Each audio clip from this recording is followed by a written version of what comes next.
How's my mic? How's my mic? Let me know. Glad to see you. Be the first and only on the stream. Good to see you, Zali.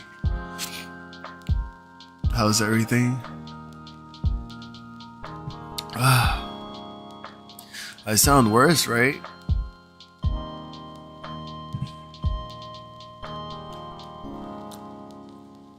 I sound more sick than I was before. Just stuffy. Stuffy McStufferson.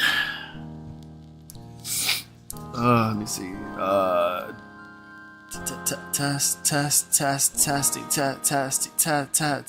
Testing. Oh, yes. Welcome.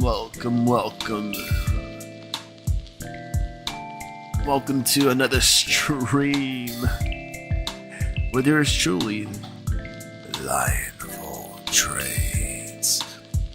Oh, Jesse's here too. Anubis? What's going on? What's up? Giant hugs, everybody. Happy hump day evening. Happy Wednesday. Well, I mean, I sound like crap, but yeah, it must be the summer blues. The summer flus. How's everybody doing?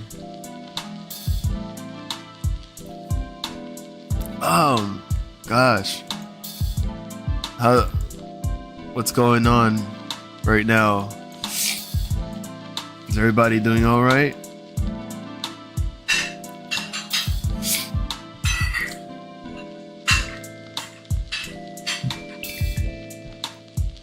I like this.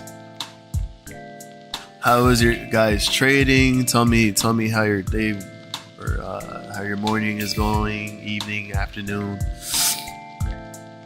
How was your trading? Did you guys trade today? Or are you just buying and holding, diamond handing? What is your situation? Let me know on the chat, because we're gonna be talking about a couple of tickers here. Oh, well, I hope that you get home safely and you stay safe out there in the roads. Got a lot of crazy people out there.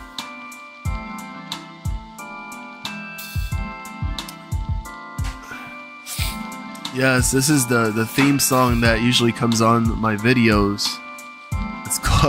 It's called Zaza Vibes. So I mean, if you're driving and smoking a good, blunt, sour, kush, whatever it is, you could just put this jam on and just ride and chillax, or whatever the case is. Oh yeah.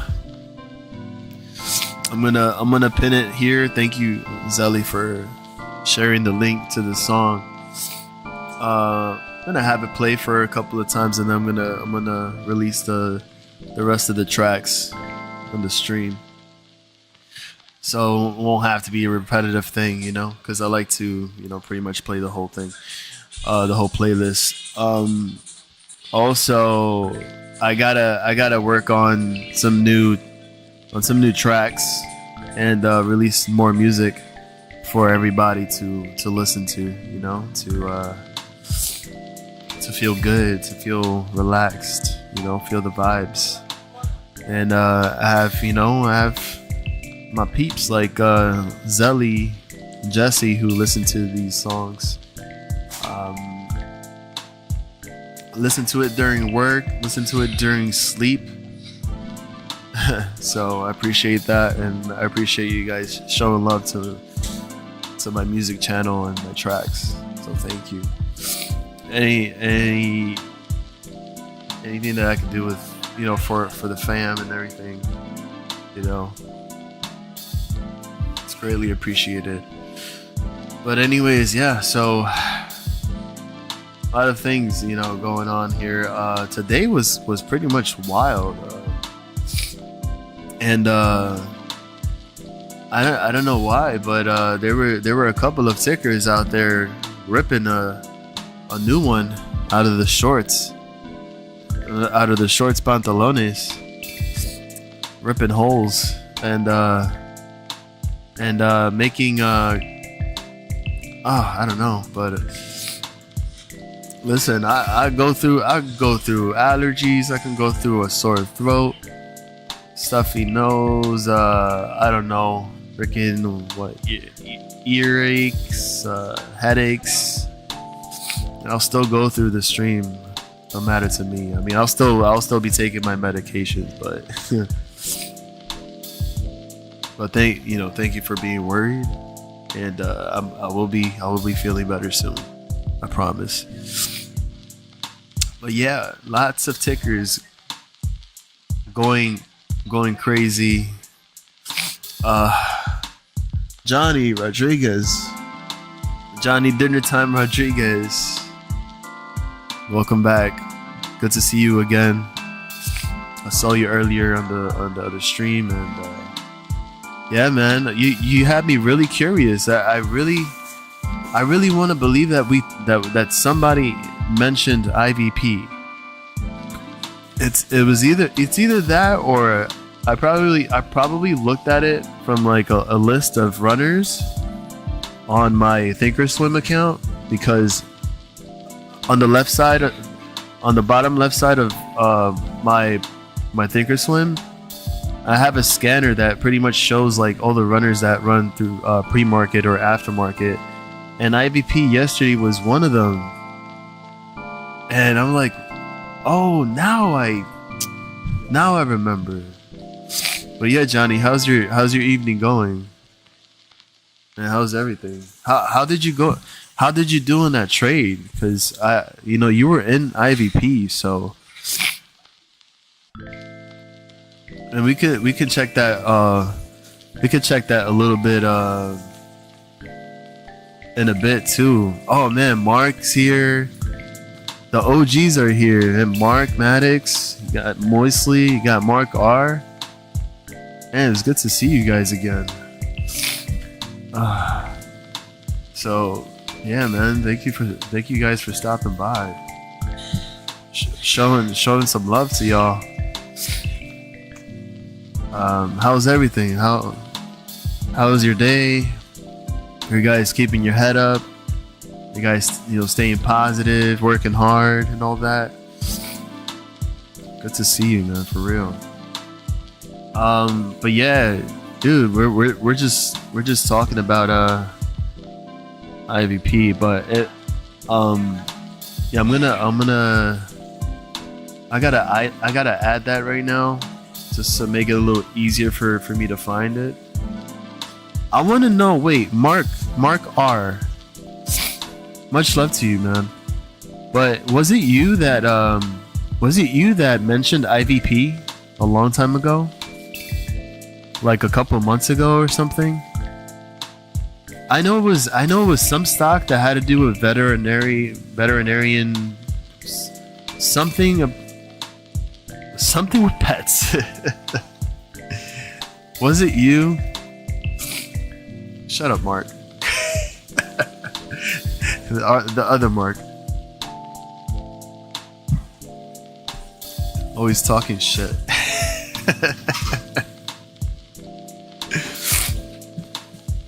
I'm not a druggie. Oh my god. You make me laugh, bro. Keeping the house.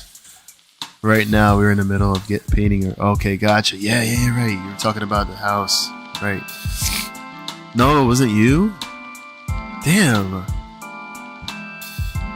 I don't know. I must be like going crazy, but somebody else was talking about a stock and it was like veterinarian something. I really want to think that it was IVP and somebody mentioned it, but if not, then I must be tripping. But dude, we'll talk about that in a second.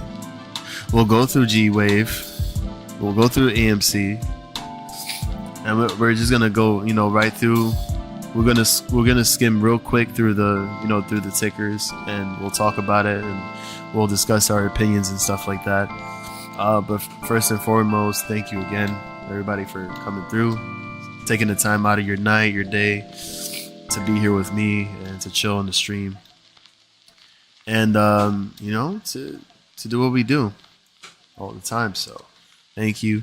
And of course, anything and everything that's being said on the stream is strictly in our opinion and not financial advice, because we are all not financial advisors. We're just average Joes and Janes trying to learn about the stock market and the stocks and how things work around. So but anyway, let me see.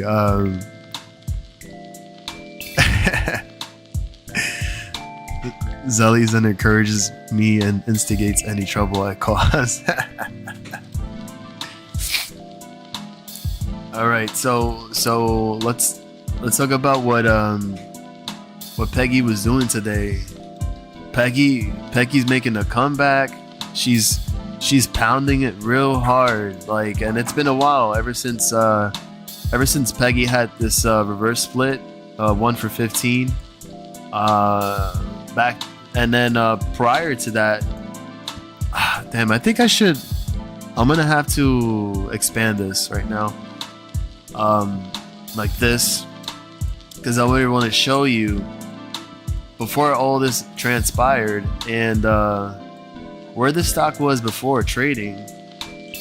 And the stock was at 61 cents, but if you divide that by, oh sure, I think I put away the calculator. But if you divide that by 15, we're talking about Pegy being at 4 cents before. This was a 4-cent stock, and I keep closing it. Oh my god! Stop it, Lion! Stop it! Keep it up there. Thank you. So this was a stock that before the split, the 1 for 15 reverse stock split, was trading at about a couple of cents. It was close to 6 to 10 cents, let's say, in that range. And this thing, Pegy, she pounded so hard. All right, we're talking about a 600+% runner in 14 days. And it came up to a high of, let's see, if it says 552, then that means the stock was at 36 cents. So from 4 to 6 cents in that range to 46 cents, that is a massive gain. All right, and then after that, of course, it was like a P&D, started selling off until there was an announcement of the reverse stock split, and then it happened. And of course, when reverse stock splits happen, then we have a sell-off until it actually started trading within this range between 140 and a bottom of 110. Let's go $1.10 or $1.40, around that range, for about a month. Until there was news that broke out yesterday, and it was pretty much an agreement with, I don't know how to say this word, I guess it's conduit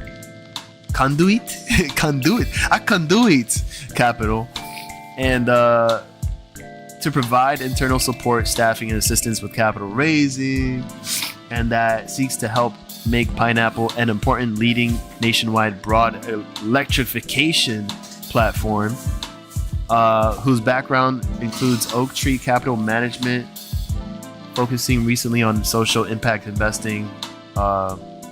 So whatever that was all about, that was a huge deal. And this thing went soaring from 122 all the way to a high of where? I think it broke $3 today.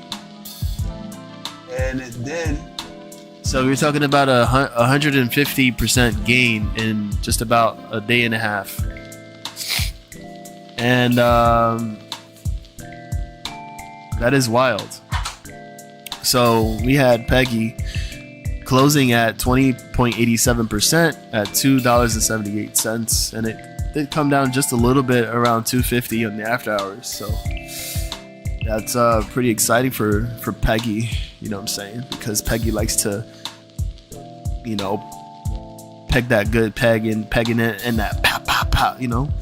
So who knows if Pegy is, you know, exhausted from all that pegging and pounding, and maybe she'll probably think of, you know, slowing it down and bringing it back down to like 215 to 220, around that range. Okay. And just know that, again, this is not financial advice. We're just being hypothetical with our TA here, and, you know, trying to guesstimate like where this could pull back to, because you can see it here on the hourly chart. Pegy here is facing a bearish divergence on the MACD, and it's still overbought here on the RSI. So there's still some room for this to come back down. And if this is indeed another PND like it happened on the last run, not only that, but if it breaks below that, then we will probably see maybe Pegy hitting 180, and then that major support level at 150, which would be the bearish case scenario. But the only way that this could change is if Pegy can stay within this channel and continue its trend to the upside, and possibly breaking over that new resistance at $3, which is just a little prediction there.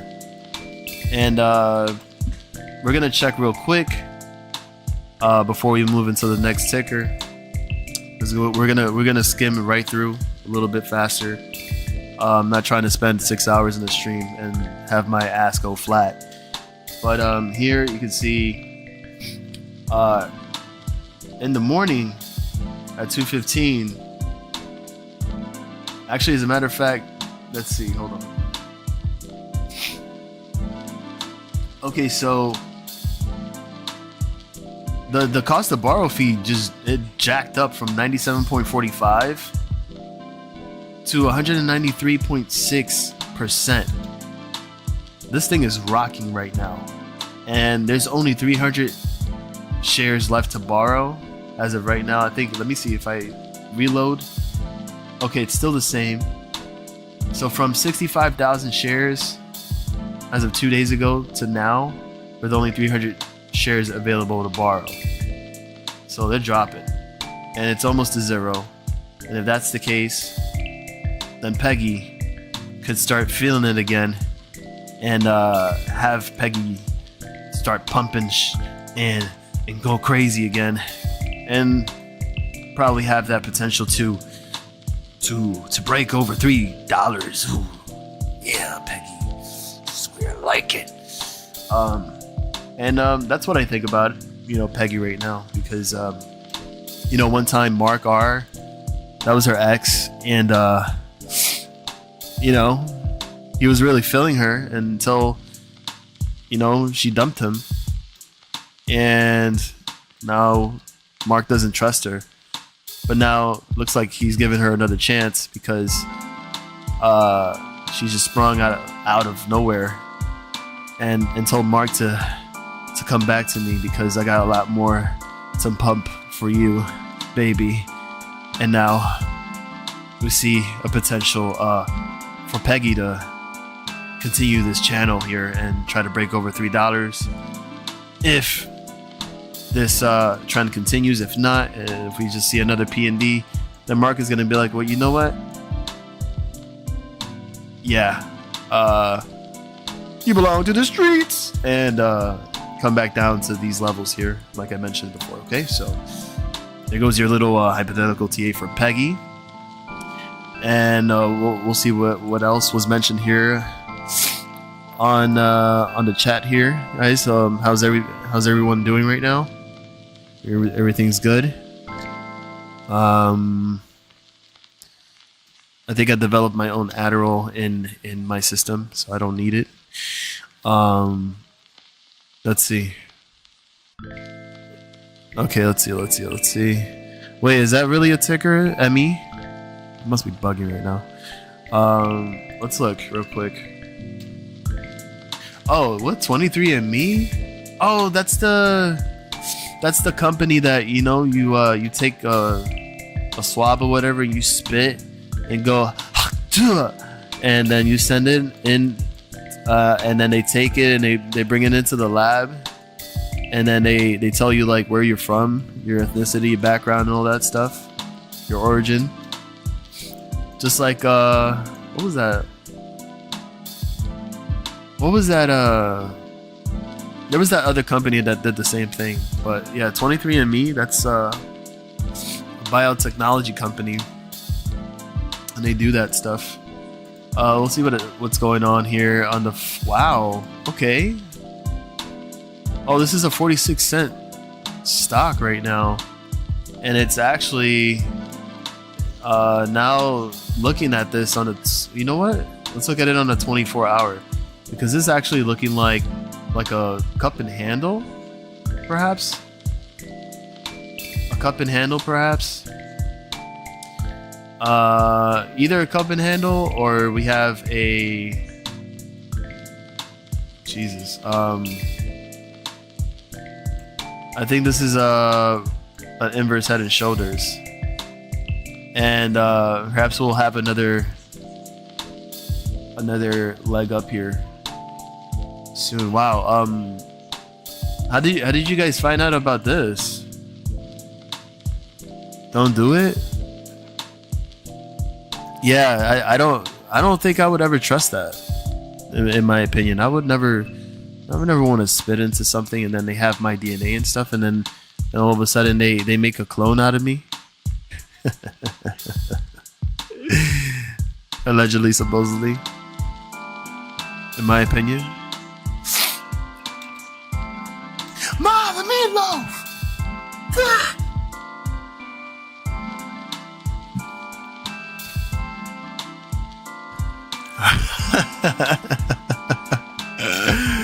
Oh my god.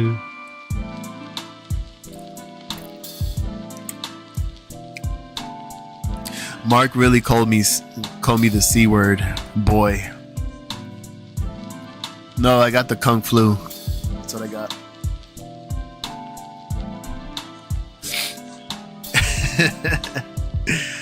But yeah, I guess let's see what's I've never really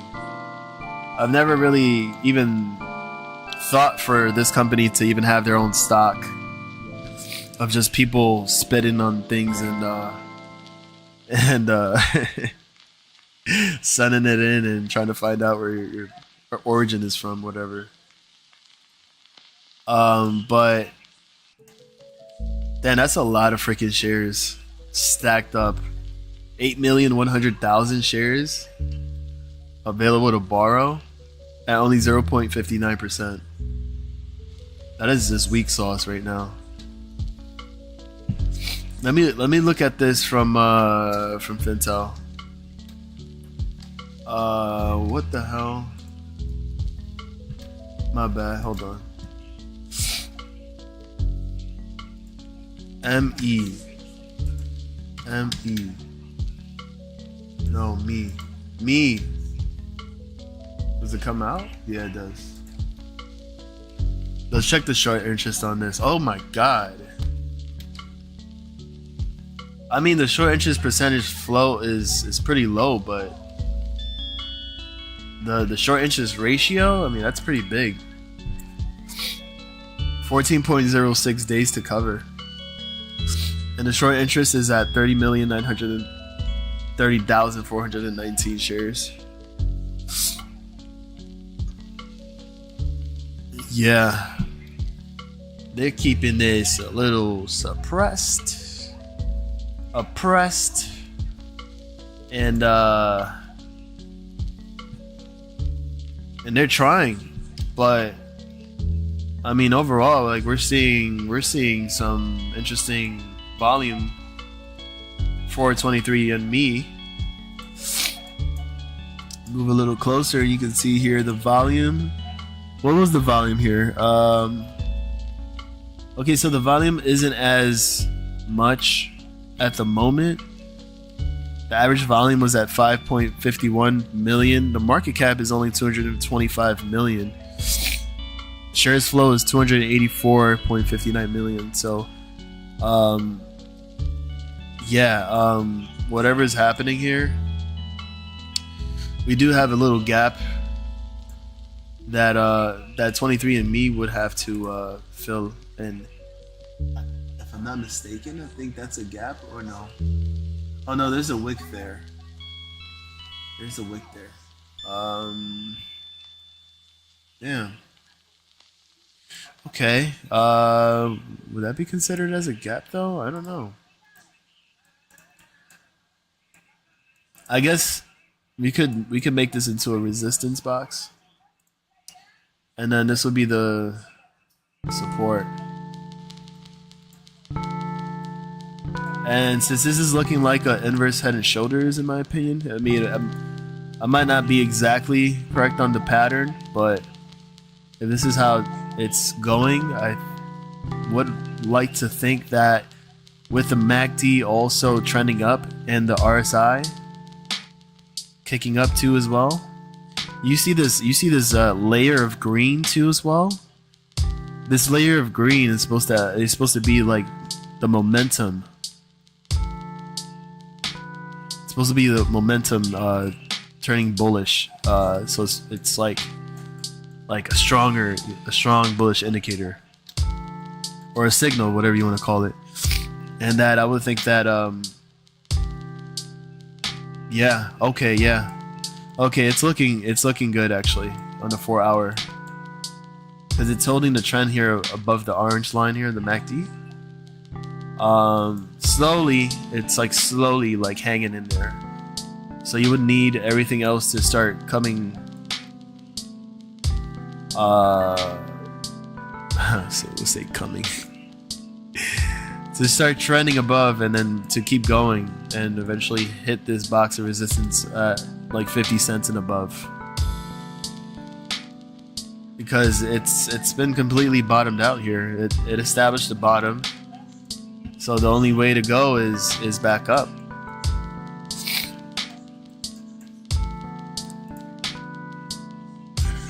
And the last news that was here was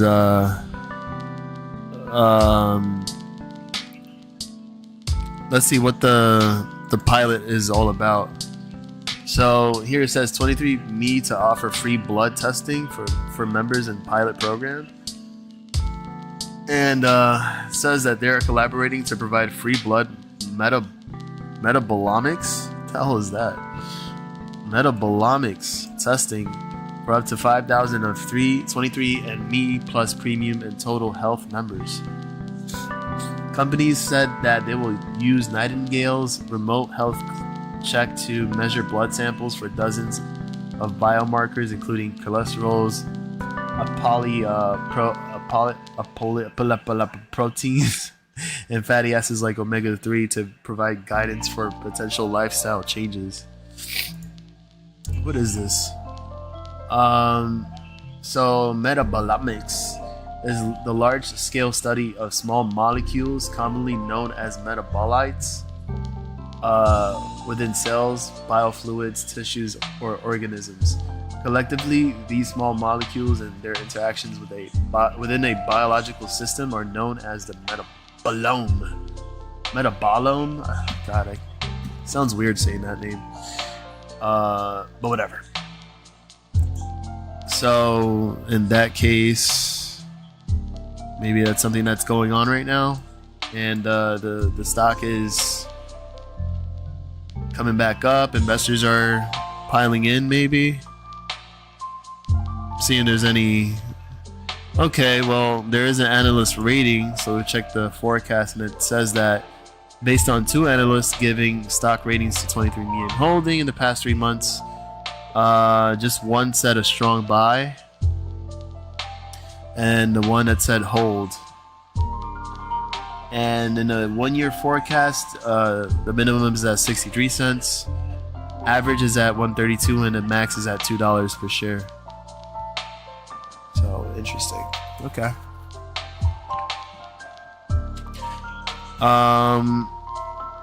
Let's talk about. Sorry, guys. Whoa, IVP. I think it must have been, yeah. Let's find out. All right. So we already went over. We already went over this. Oh my God, jeez. Can we talk about a ripper? Like, look at that. This thing closed at $7.40, 110.23%, and it actually dropped in the after hours to 6:45, I believe. This thing opened up at let's see. Doesn't say the opening and stuff. All right, let's look at the daily chart. Okay, so it opened at 316. Wow. Okay, no. So it opened at 342.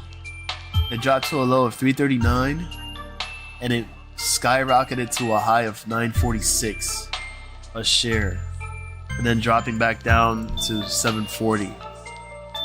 Holy moly, what the hell? That is nuts. This was at a low of, let's see. So as of July 5th,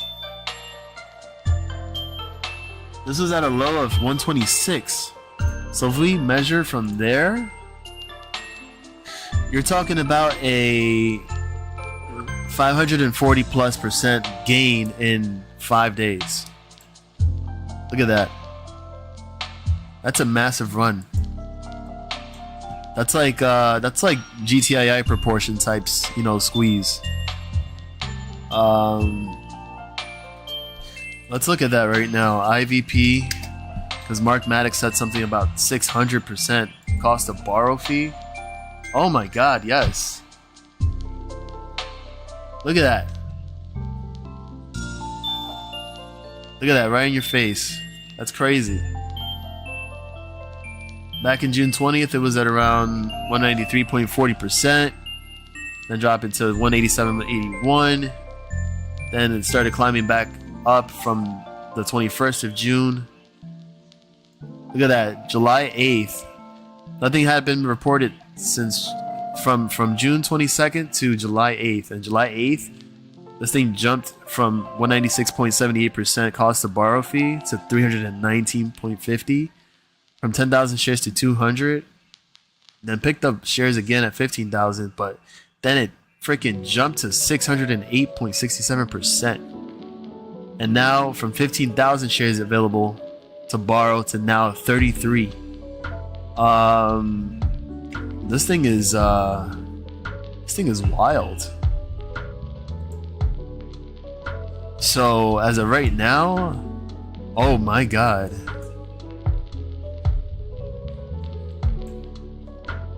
All right, hold on. And yeah, that's what I was gonna say, because if they already have 33 shares available to borrow, oh my God, like at 600%, oh they're gonna get pegged by Pegy, and then they're gonna get the finger in their D nut, and they're gonna feel it, because this is actually starting to consolidate here. Look at the MACD. Take a closer look here. How this is looking like. Because I like to actually zoom in. I don't know if anybody else does this, but it does matter that you zoom all the way into these indicators to actually see what they're doing exactly and see if there's any type of divergence or any converging like action here, because right now you're seeing a reversal. So you usually see this dark red bar, meaning that the price action or like the divergence, it's it's coming down.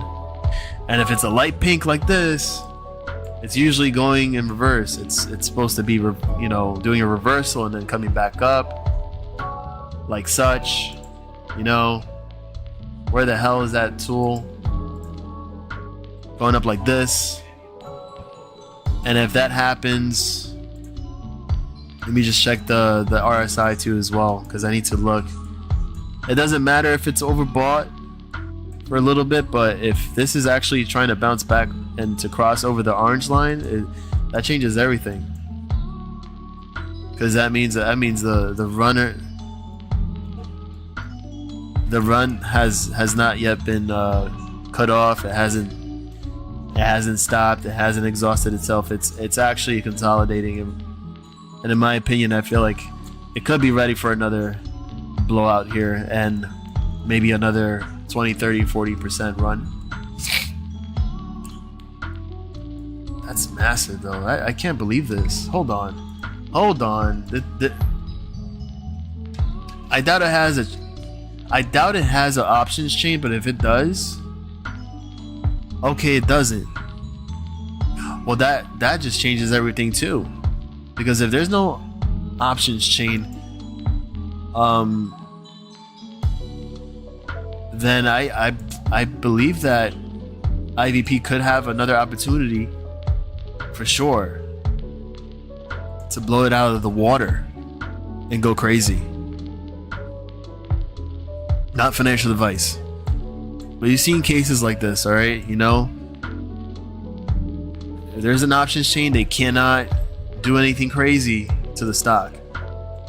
There's no whatever thing that happens in behind the scenes, they can't take advantage of it. You know what I'm saying? Wink wink. Yeah, that stuff. But no. So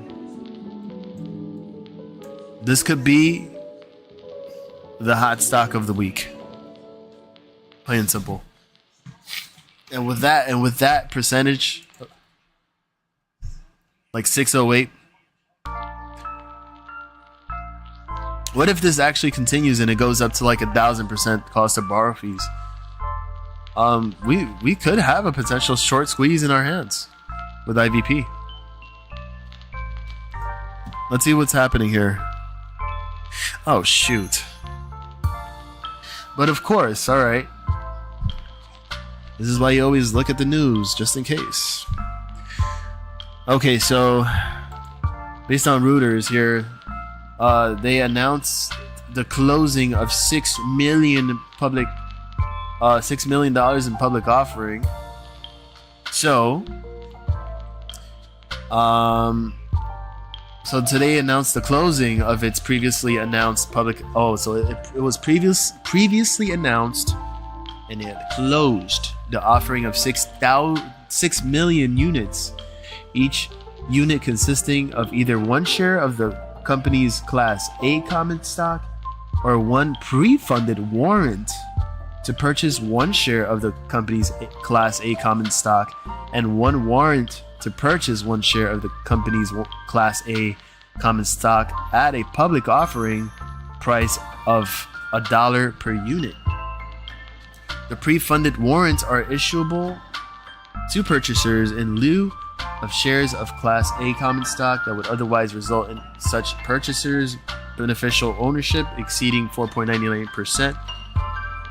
Also meaning at the election of the purchaser at 9.99% of the company's outstanding Class A common stock, and if any such purchaser so chooses. Each pre-funded warrant is exercisable at any time of purchase to purchase one common share at an exercise price of 0.0001 per share. Gross proceeds from the offering before deducting the placement agent's fees and other offering expenses were approximately $6.0 million. I want to read the rest. Yeah, and yada yada yada.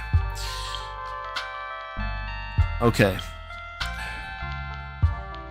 Yeah, so despite that offering that took place 8 hours ago, what happened 8 hours ago here? Let's see. Let's count. 1, 2, 3, 4, 5, 6, 7, 8. 8 hours. That is about 12 o'clock noon. So around 11 or 12 o'clock in the afternoon, and this thing was going. Around that time, it was about $4 per share, and this thing managed to reach a high of $9.46 a few hours later. And yeah, this thing was definitely explosive. But this originally started again at about 125 a share back on the 5th of July on Friday, to then trade at almost $10. That is insane. That is massive. But yeah, wait, I did see somebody on the chat right now. GCA, what's going on, man? Good to see you. How's everything with you? Glad you could join us in the conversation. Just going over a couple of tickers here. I also, by the way, I'm gonna see if I can add some chapters when I'm done with the stream, so that way it'll be a little bit more easier to find when I'm talking about a specific ticker, or put some timestamps, so it'll be a lot more convenient, instead of just going through the same instead of going through the whole stream. Unless you want to enjoy the whole stream and the whole experience, then by all means. But yeah, feel free to show some love. All right, much love back to everybody. GCA, thank you for coming by and taking the time out of your day to be here and chat with us. So feel free right at home. And yeah, we're just looking at IP, Inspire Veterinary Partners Inc. And this thing literally went crazy today. And yeah, this thing went rampant. It went over a good 150+% gain right there. So this could be something to look into. Now I wouldn't want to say that you should get into it, because obviously it's not financial advice. And you remember, when I always say this all the time, that you are your own decision maker of your money and your investments, as long as you're trading safe, you know your levels and you know your risks, as long as you're making money, because that's what matters, right? So I really mean that. And you should really, be careful when it comes to these types of situations, because theoretically, when it comes to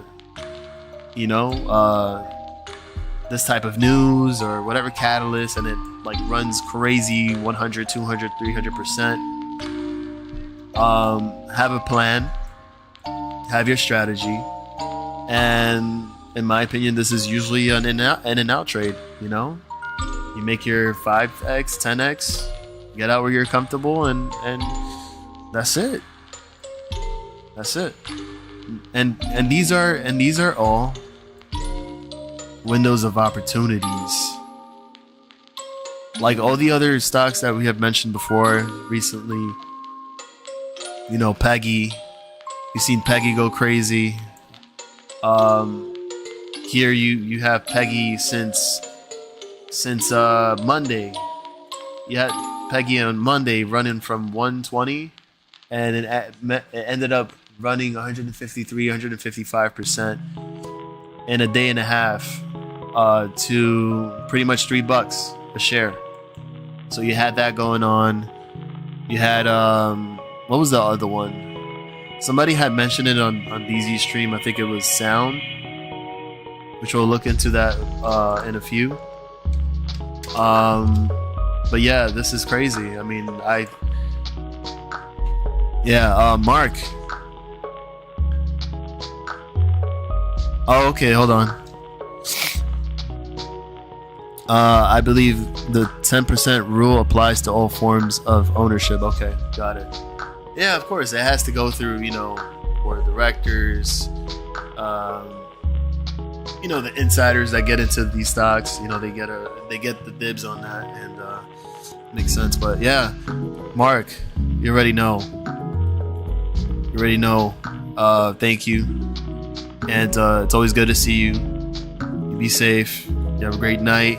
Best wishes to you and your trades tomorrow and Friday. All right, much love, buddy. Thank you. And so with that being said, this is something to, again, just to have it on watch, because this is getting pretty crazy, intense. 608% cost to borrow fees with only 33 shares available to borrow. That could mean, let me tell you something. Lambada.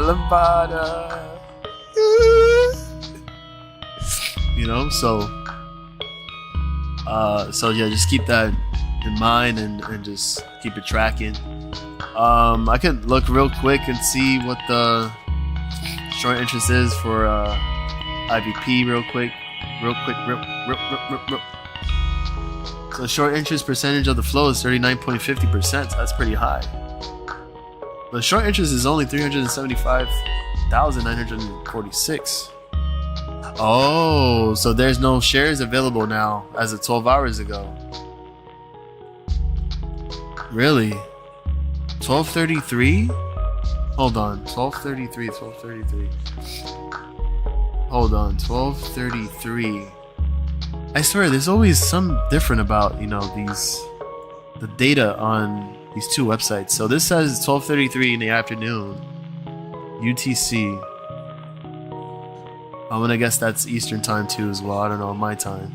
12 hours ago. 12 hours ago. Okay, this was 8 o'clock in the morning. So 9 o'clock.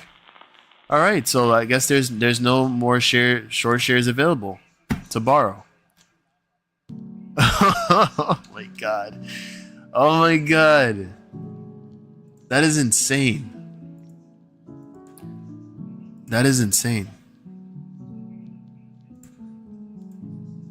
Wow, I'm actually really curious of what IVP is gonna do come pre-market open tomorrow, and just tomorrow in general.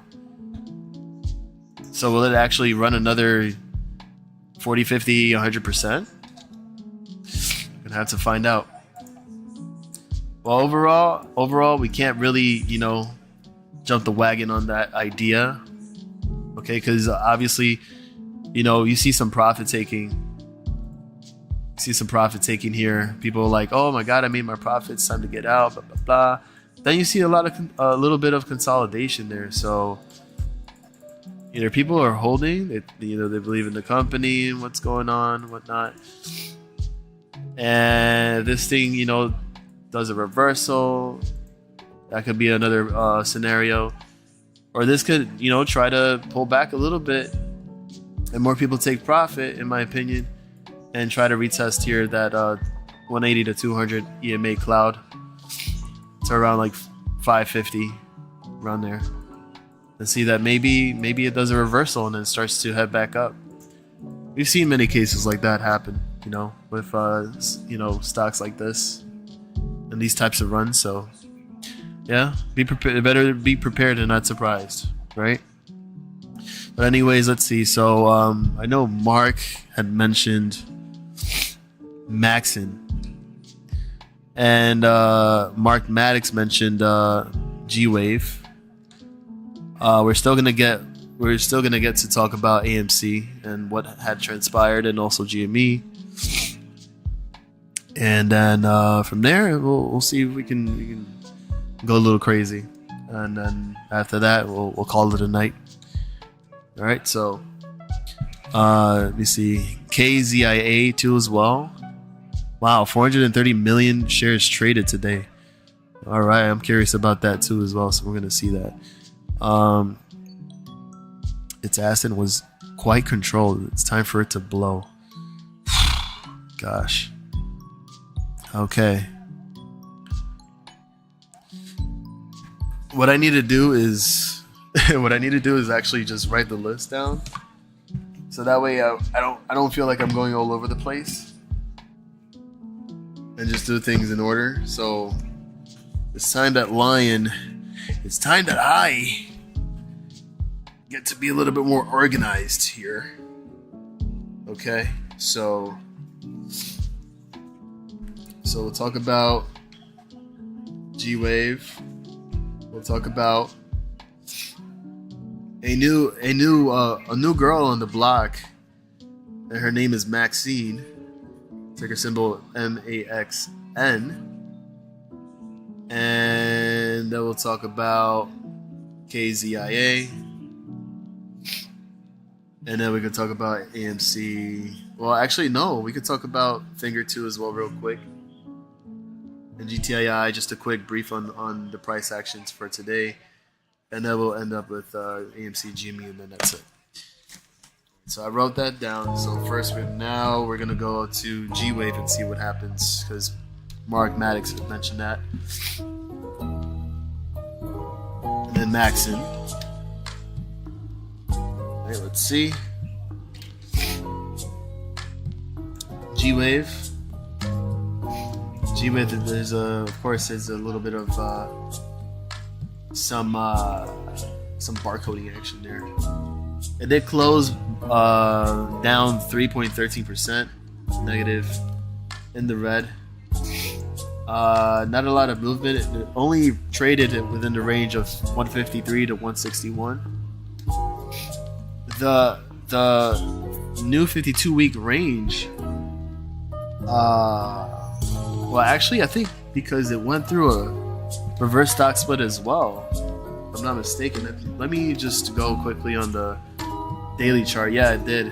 Okay, yeah, now I remember.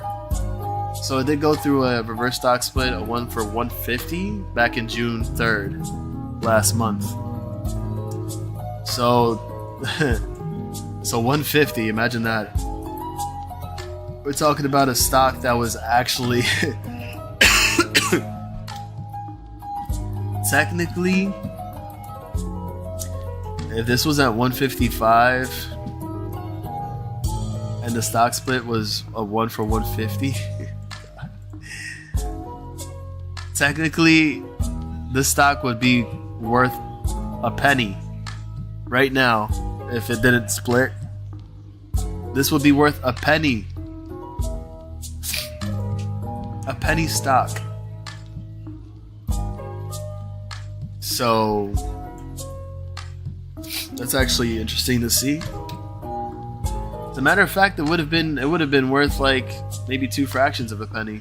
You know, if it would have kept going. But it looks like it's somehow finding some investors pulling in and buying it up here. You got a couple of daily candles that are in the green.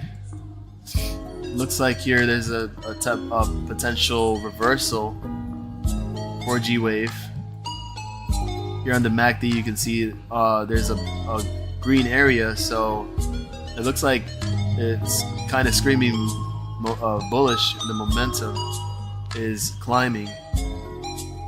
And the RSI is, I mean, obviously it's completely oversold from after the stock split. So I would rather look, when it comes to that, I would rather look at the smaller time frames. And you can see it here. The wicks are actually bullish here. So it's holding up. And looks like a reversal is also evident. We go to the 4 hour, and you can see that it actually is trying or attempting to establish a bottom here. Again, the low was at 152 as of today. No, actually 151. But I should change that. Okay. So now we go to the 1 hour chart. Now we see some action here. We see more of a bottom here established, and now things change because we zoom in just a little bit like that. You can definitely now see the crossover,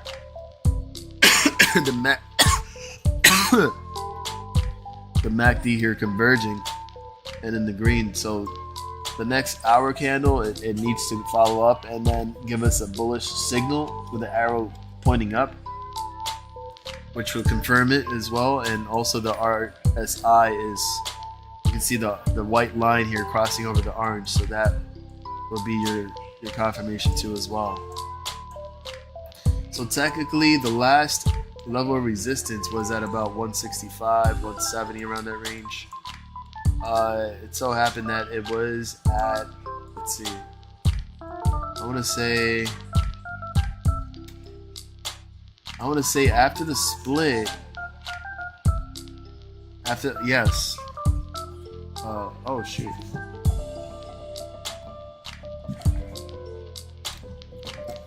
Thank you. I actually had a little bit of some coconut water next to me. Some little chunks. Ugh. Okay, maybe the chunks of coconut in there was not pleasant. But it looks like, let me see something. I don't even know if this will make any sense, but G-Wave.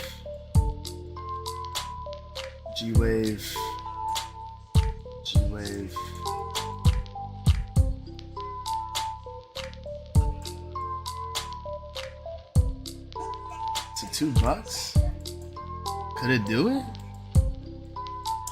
I mean, I would think that, it would have a potential target of maybe 170 to 175, and in that range, unless something else is going on. So I'm gonna just check the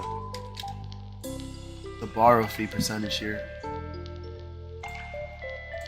And oh shoot. Oh man.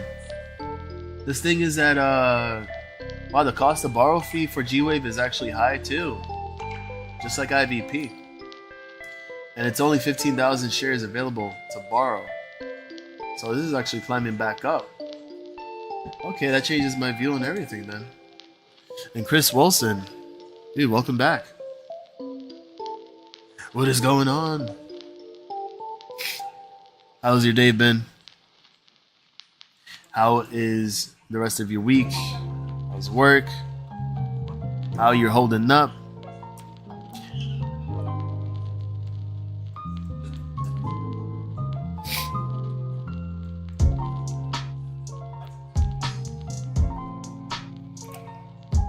Alright, so shoot. What we got. So since that's the case, the rebate is high too. Shoot. That's cool. So yeah, 161 from 135%. Alright. Now I'm curious because let's see, GG.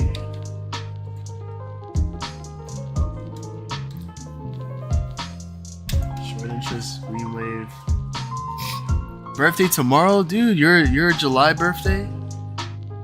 Nice, man. Me too.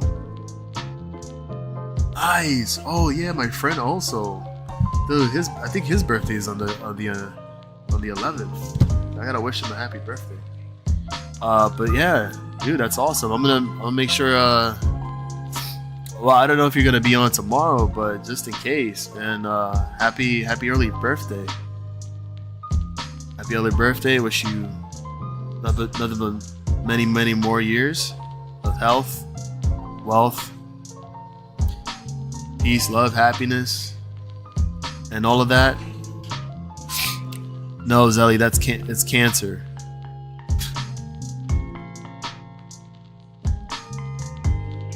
Don't you know your astrology?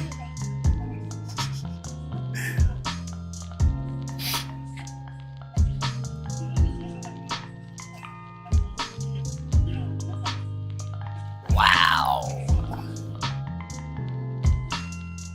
You calling me a Gemini? Are you kidding me right now?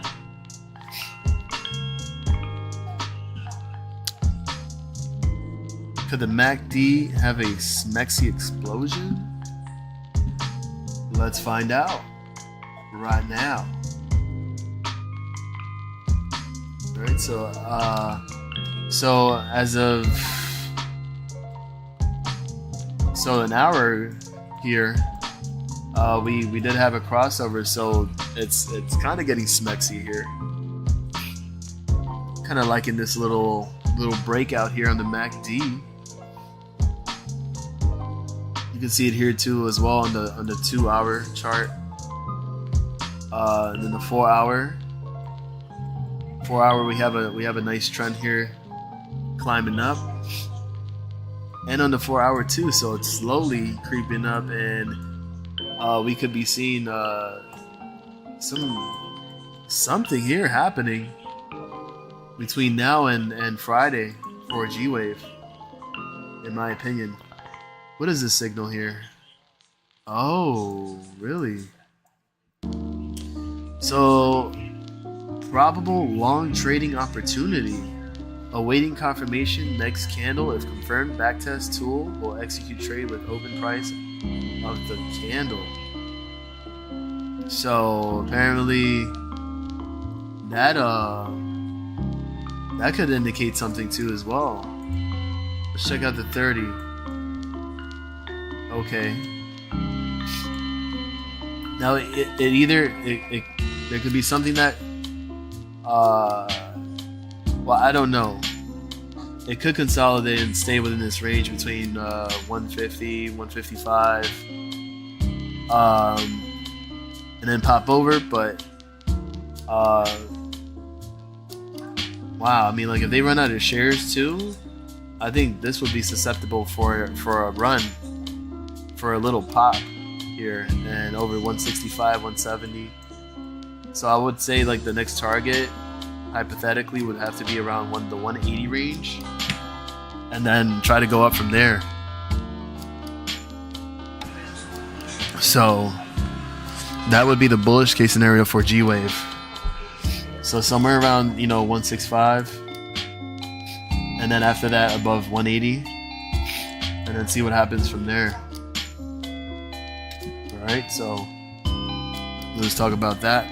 Give me 1 second.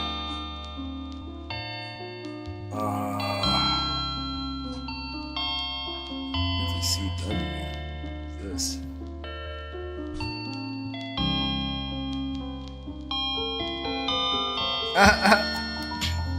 That's fishy in the comment section. That's funny.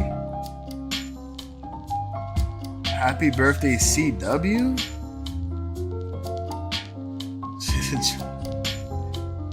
Wait, what? Where's Fishy at?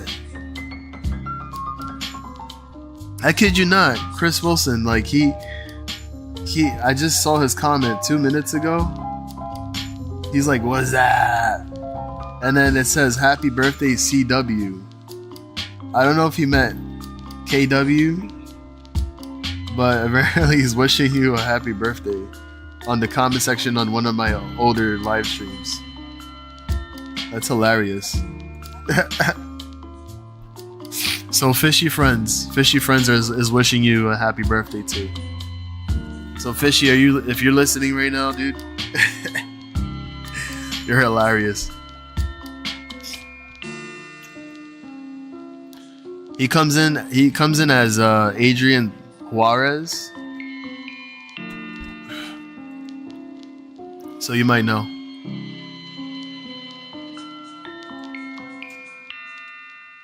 Funny guy. He's awesome. Hold on. You see, there he is. There goes Fishy. I think you can tell Chris now, since you're here. What up, dude? What's going on? Alright, so we went over G-Wave. Now we can go and talk about the new girl on the block. The one that wants to be like Pegy. And her name is Maxine. Ticker symbol MAXN. Now, here's the thing. Okay, even though we went over this stock yesterday, we don't really know to the full extent on what is happening at the moment. But just know that Maxine literally has been overflowing and been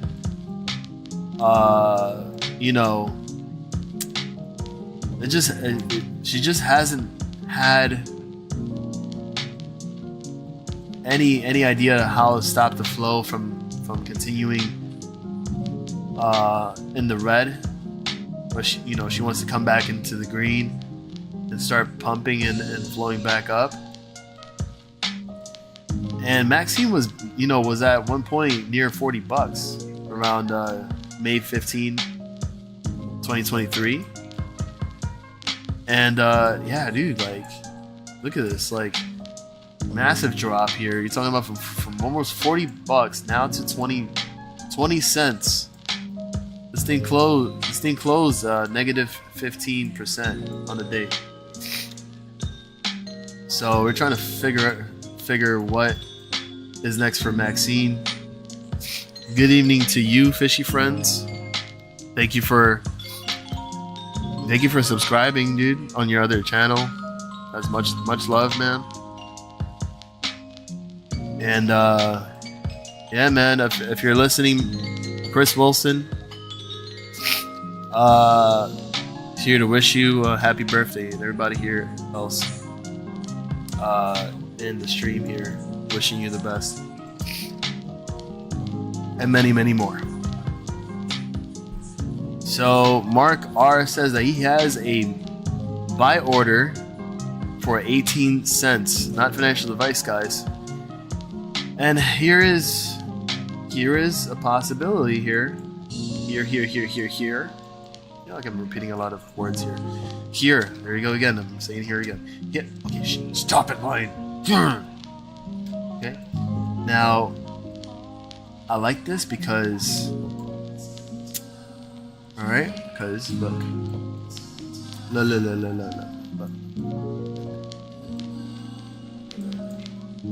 See this? So we need this to change from green to the light baby blue, and we'll see that momentum here increase to the upside. Alright, now here's the thing too as well. We see this band here, this green band. It's actually moving up. It's moving up, and we need that green line here to cross over the orange line, and then I feel like that is where things get interesting, because we're literally here on the road to a reversal for Maxine, for her to start her gears up, stop the flowing, all right, because her flow is really heavy and she's hurting right now. She doesn't want to be in pain anymore. She wants to be happy, and she wants to be jumping for joy and pumping and grinding and jumping and flying and all that stuff. Thank you, Mark. Thank you. I'm gonna see if I can get some. I'm gonna go and see if I can get some tea in the store tomorrow when I go to work, and I'm gonna make some tea at work. There's some honey and everything available, so yeah, because I definitely need to, I need to feel better, especially in the summer. I hate feeling this way, so uncomfortable. But yeah, so that's the 24-hour chart. We can go to the 4-hour, and you can see here that it's looking like it wants to continue the bearish divergence, but it's not as thick here. The cloud, the 9 to 12 EMA cloud, it's not as thick as you saw here. So this could that looks wrong, by the way. This looks weird. This really looks weird. Like I really like, yeah. Don't know why, but anyways, no diddy. We could check real quick and see what is okay. So there's just a bunch of news about like investor alerts and some like attorney at law here. If you suffered losses, we can compensate you, blah blah blah, and stuff like that. Where they try to jump in and they try to, hey, you lost a lot of money in here. I think we can help you out. All right, we can help you out for all the gains that you could have had. Da da da da. Okay, but here's the thing, because since you're working with us, and whatever you get settled, you gotta give us a percentage. Okay. All right, so this is a workout. Yeah. But yeah, apparently,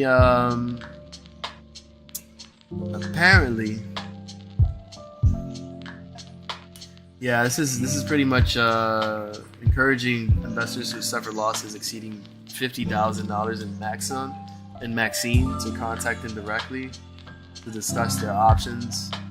So their deadlines are August 26th to seek the role of lead plaintiff in a federal securities act class action that has been filed against the company. Okay. So let's actually read this a little bit, because I'm actually curious, and I've seen this in a lot of stocks, and they would post the news up, and I've seen that name too as well. And pretty much like, they get on the company for failing to disclose to investors that Maxine relied on the exclusive sales of certain products to SunPower, and that following the termination of the master supply agreement, the company was unable to aggressively ramp sales, and that as a result, revenue substantially declined, and that as a result, the company suffered a serious cash flow here, quote unquote, crisis, and that as a result of the foregoing, defendants' positive statements about the company's business operations and prospects were materially misleading and or lacked a reasonable basis. So yeah, it's just an ongoing thing that they like to do, in my opinion, allegedly, supposedly. Of course, I'm not trying to get sued, but that's their job. I'll try to comfort, the investors. Oh my God, you lost so much money. Well, here in Haruki Faruki, we can help you out, and we can definitely get your money back and settle for much more. But just remember, you got to give us like 50% of that, yeah, for helping you out.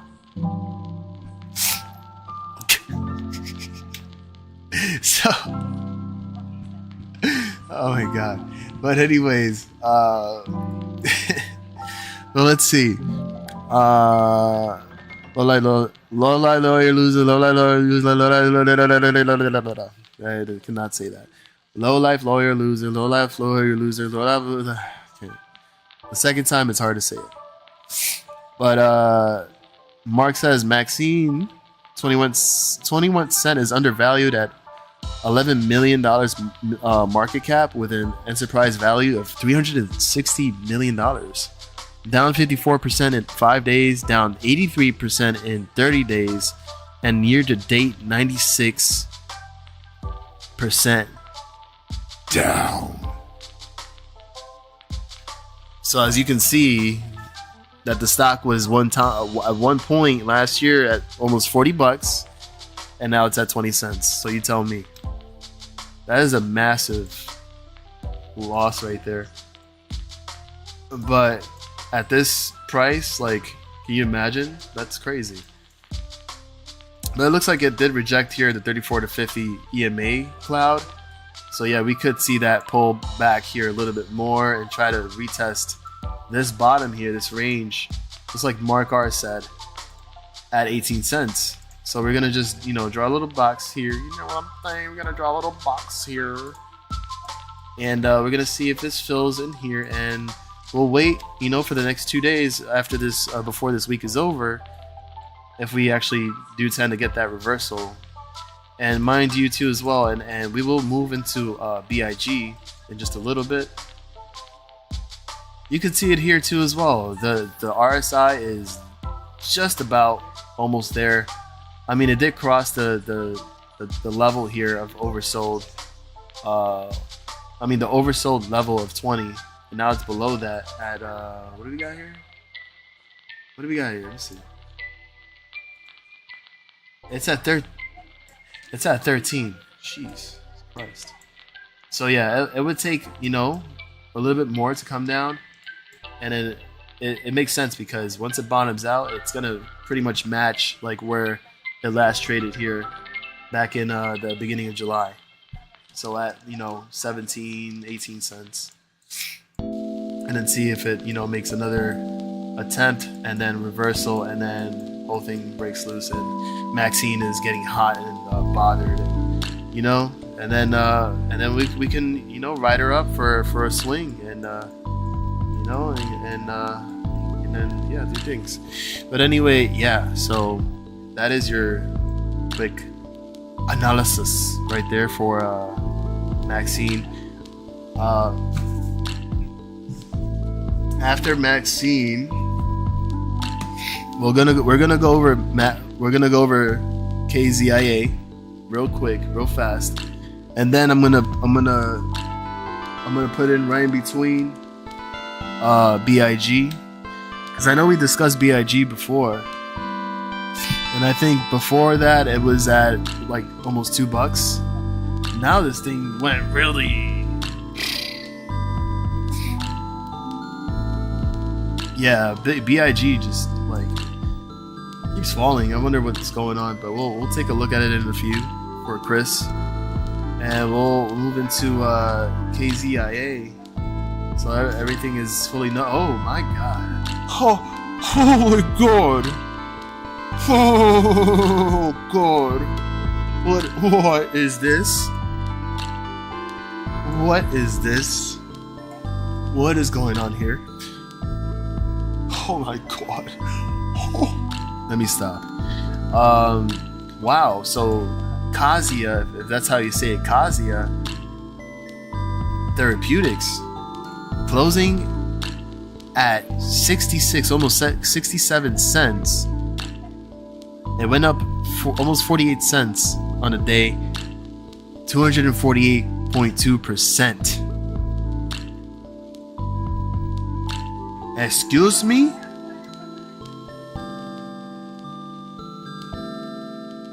And not even that, but hello. Are you kidding me right now? This actually hit $1.08 today. Wow, dude, that's crazy. And look, the trend is just getting started on the 1 hour, in my opinion, dude. Look at that. Look at the clouds. The clouds is like slowly starting to like trend up here. And also this is freaking expanding. It's thick as hell. And it's still moving up. So chances are like we could see Kazia break $1 again. Maybe move up to a new higher, a day high. before maybe it'll do a P&D. I don't know. Unless there's a big catalyst that just happened. Let me see. What do you... Oh, thank you. Yeah. I love the song. So I'm going to play it for a couple of times and just have, mellow out here. But this is insane. Let me look at the daily. Yeah, that's a huge pop. You're talking about from Tuesday when it was at 19 cents, 19 cents to $1.08. So that's a 453% gain in one day. So imagine that as you scalp a trade like that and making that much. So that is crazy. All right. The market cap, by the way, is 4.54 million. Shares float. There's no data for the shares float. You notice that? There's no data for the shares float. That's interesting. Because the volume literally... That is massive. Here, the average volume usually was at around 15.20%. 15.20 million shares. Today it traded for 450.24 million. That is wild. Technicals had a strong buy right now. Not financial advice. Look at the 4-hour real quick. Yeah, this is wow. Even the RSI on the 4-hour, it's getting a leg up. I'm gonna kick it to the next level. Look at the weekly real quick.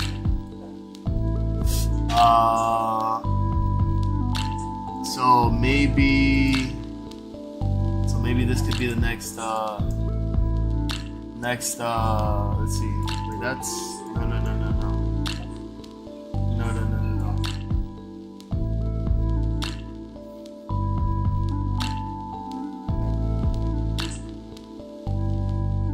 So this has to come back over this resistance, and then I'm trying to see if there's any. Oh, jeez. Okay, so there's a gap here. Now it doesn't mean that it's actually going to fill the gap like that right away, and this thing squeezes and whatnot. Because we can't jump the boat and then say, oh my god, like this is gonna be a scenario. This could take some time and whatnot, But shoot, like what is going on? Like this is crazy. Okay, so Kazia is pleased to announce results from GBM Agile, a phase 2-3 study that included an evaluation of Paxilizib versus standard of care SOC for patients with glioblastoma. What is that? Okay, so I'm gonna have to look for that. Oh, it's right there. A life-threatening brain cancer where there is an urgent, unmet need for new therapeutics. When I see things like that, these are these are companies that need to be supported on things like that. That's a breakthrough, in my opinion.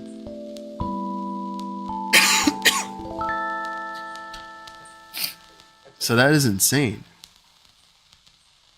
So thank you for sharing that detail, that news, because now it makes sense. Oh, you're welcome, Zali. Nancy Pelosi bought AVGO calls for next June? She's buying leaps for AVGO. At what price? Oh, I gotta check that out later. Oh, the flow is 234 million. Okay. Got it. I just didn't know why TradingView didn't have that information there. And Chris Wilson, every track that you're hearing that I've made and that's on my Concrete Jungle City YouTube channel, I produced it. I did everything. That was all me. My ideas, my melodies. And mind you, I do not have a MIDI keyboard. Alright, I don't have, any connections for me to play guitar or whatever. I just do everything by keyboard and mouse. So I have to literally, like, I gotta literally, be like, oh, and placing down the notes, and then making the melodies and chords and all that stuff manually. But I can also play on the keyboard, and I can find the chords, and then figure out, okay, this is what I got to do. So boom, boom, boom, boom, and that's it. And I've been doing that for a long time. Even though I would love to have a MIDI keyboard and start playing piano, which I feel like I should do, which I should learn, and then that way it would probably be a lot easier for me to place the notes and record it and all that stuff. So, but thank you, Chris, for that. And I believe it. Zelly loves this track. A lot of other people like Ice Cubes. So thank you, Chris. 'Cause that means a lot to me. I gotta make something else like that. 'Cause now you gave me an idea, so I'm gonna think about it for sure. So with that being said,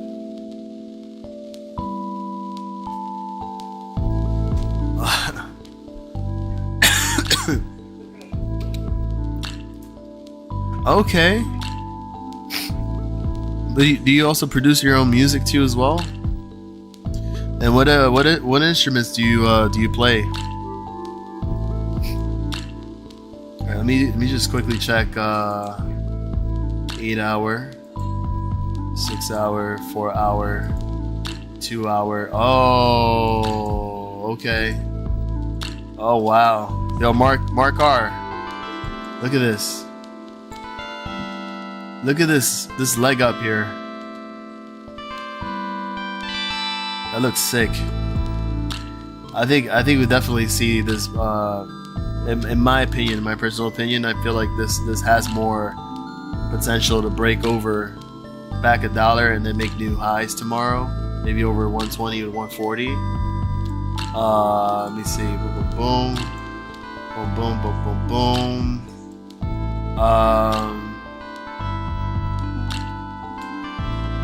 Let me see something. Let me see. Boom, boom.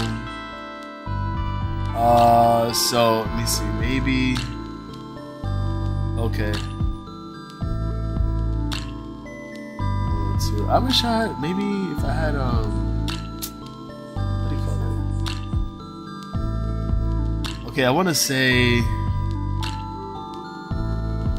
So maybe I want to say 130, around the 130s, if it continues to rip like crazy. This is the monthly. Imagine this.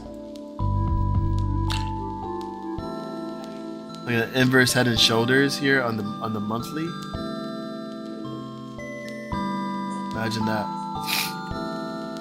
Now I'm gonna look quickly on the 10-minute chart here and show you that even here at the end of the aftermarket trading hours, this thing literally started climbing back up again. So something is brewing, dude. This is definitely going to be a continuation for tomorrow morning pre-market hours. So if you're in there early, you can catch a good one right there. So, oh yeah, Travis, welcome back, dude. Glad you got home safe too as well. How have you been, Travis? Diamond hands. Let's go. I have, but not in a while. Brass player. Oh shoot. Saxophone, trombone, trumpet, clarinet. I think that's also brass. Tuba. That's awesome.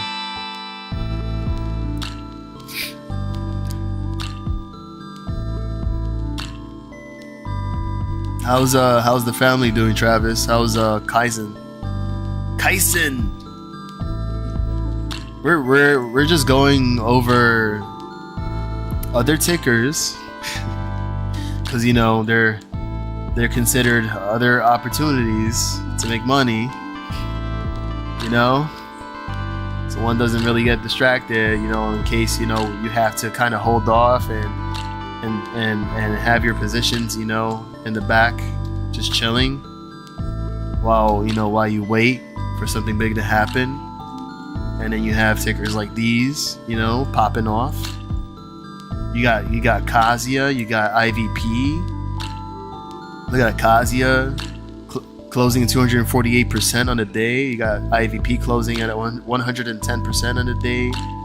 I think there was sound too as well. Sound was moving. I remember Finger was over like 13-15%, so Finger was making moves. Pegy was up over 20%, and Pegy hit $3. So there's still a lot of opportunities out here. You want more ammo for your main plays? Non-financial advice. You want more ammo for your main plays? That's one of the strategies to do so. If I say, I don't know what you guys think in your opinion. And of course, I always respect you guys' opinion. And that's why we're here to talk about it. This is the platform to do it.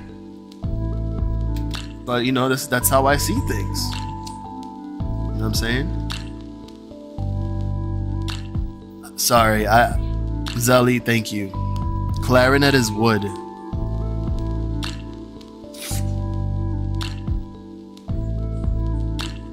Is the violin considered wood too because it's made out of wood?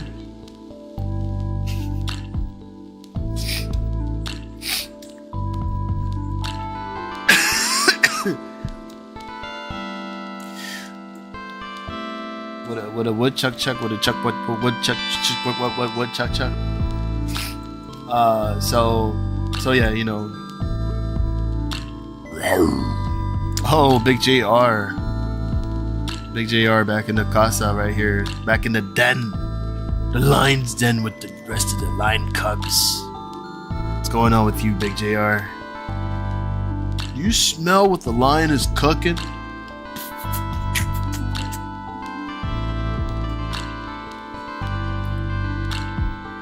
Let's see, so let's look quickly because dude, that setup on Kasia looks juicy.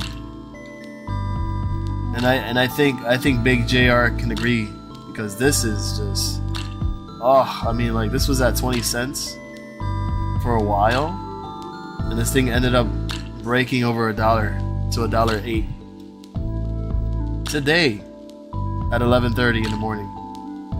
Look at this huge rally from pre-market this morning. Massive.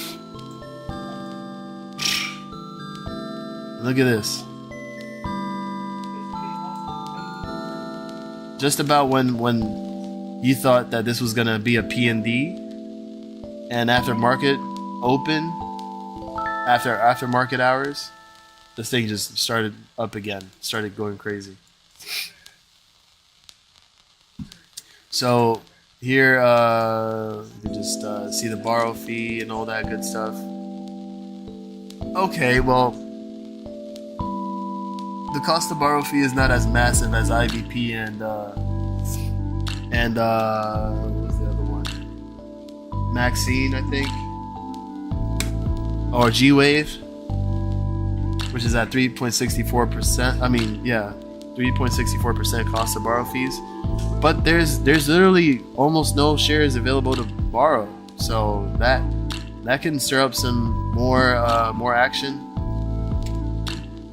maybe more volume to continue tomorrow, and the possibility for Kazuya, in my opinion, hypothetical TA, a potential price target of maybe over 120, 130, about 140, and then from there see if it actually holds up, or if not, if it exhausts itself and then goes for the good old what, kids? PNT. That's right. Because you know, when situations like this happens in stocks like these,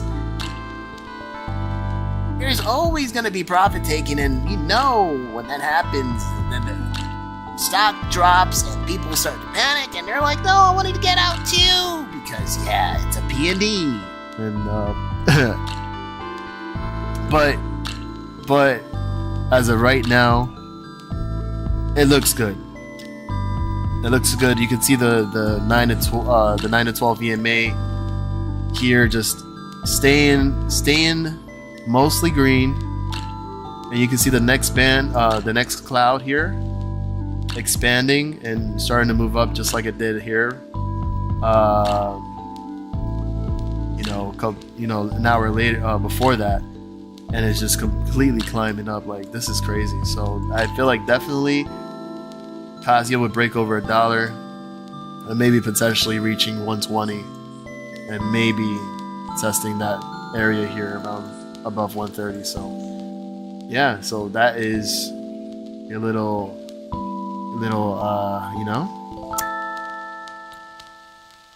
it doesn't matter what jabroni, lay it to smack it down on your candy. Yeah. What?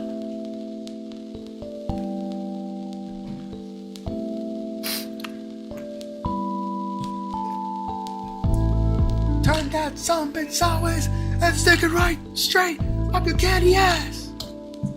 If you smell what the let me see. Violin is strings. No, I was just talking about the body, because the body's wood. I want to play. Piano is keys. Okay, so what is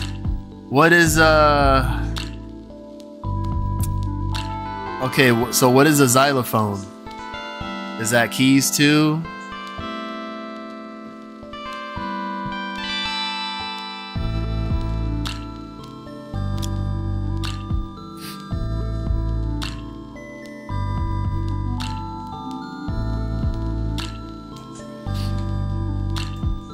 If you play the other flute and you blow on it, is that considered wood too? But anyways, not financial advice for Kazuya. Now, alright, let's get going on to BIG for Chris Wilson. Sorry for the wait. Just having a little fun there. And I know we talked about BIG before. I know I had it up here before. Where'd it go? I didn't save it? Apparently I didn't save it. Okay. Ow, what the Okay, go to the 24. Go to the 24. BIG. Big lots. Oh my god. Why? When was the last time I even reviewed BIG? Oh. Okay, so it had earnings and revenue, and it was oh my god, it was a miss. Surprise earnings was negative 0.59. Surprise revenue was a negative 30.77 million. Wow. The estimate was at 1.4 billion. That means they're not doing really good at all. They're not doing well. And so BIG just made new day lows at 101. 52-week high at 1106, which was all the way back here. Back in July. Actually, it's gonna be a year since. So there you go. Wow, that looks crazy. Looks like it could actually continue too as well.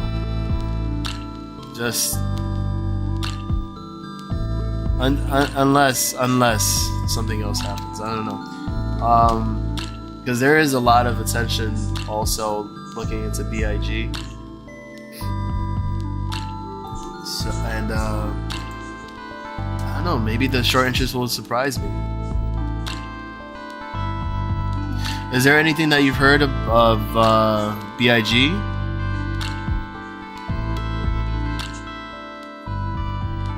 Oh, xylophone is bars? Because it looks like you're slapping on some keys and stuff, right? My thought about Spy? You don't want to know. You don't want to know, Anubis. I'm so like... Yeah, dude, I'm just... Oh my god. But we'll definitely look into Spy in just a few.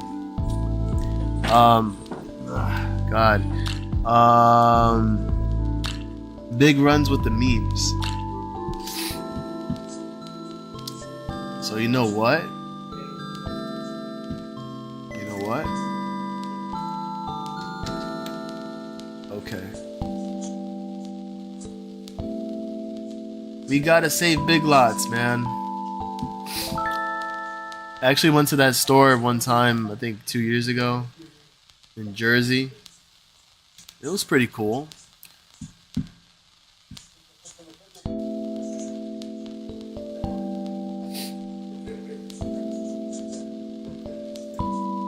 Had some nice stuff in there, affordable. It kind of reminded me of Five and Below, like one of those stores. Damn, clarinet, sax, piano, oboe, xylo, drums. Damn, you're a geek. Sheesh.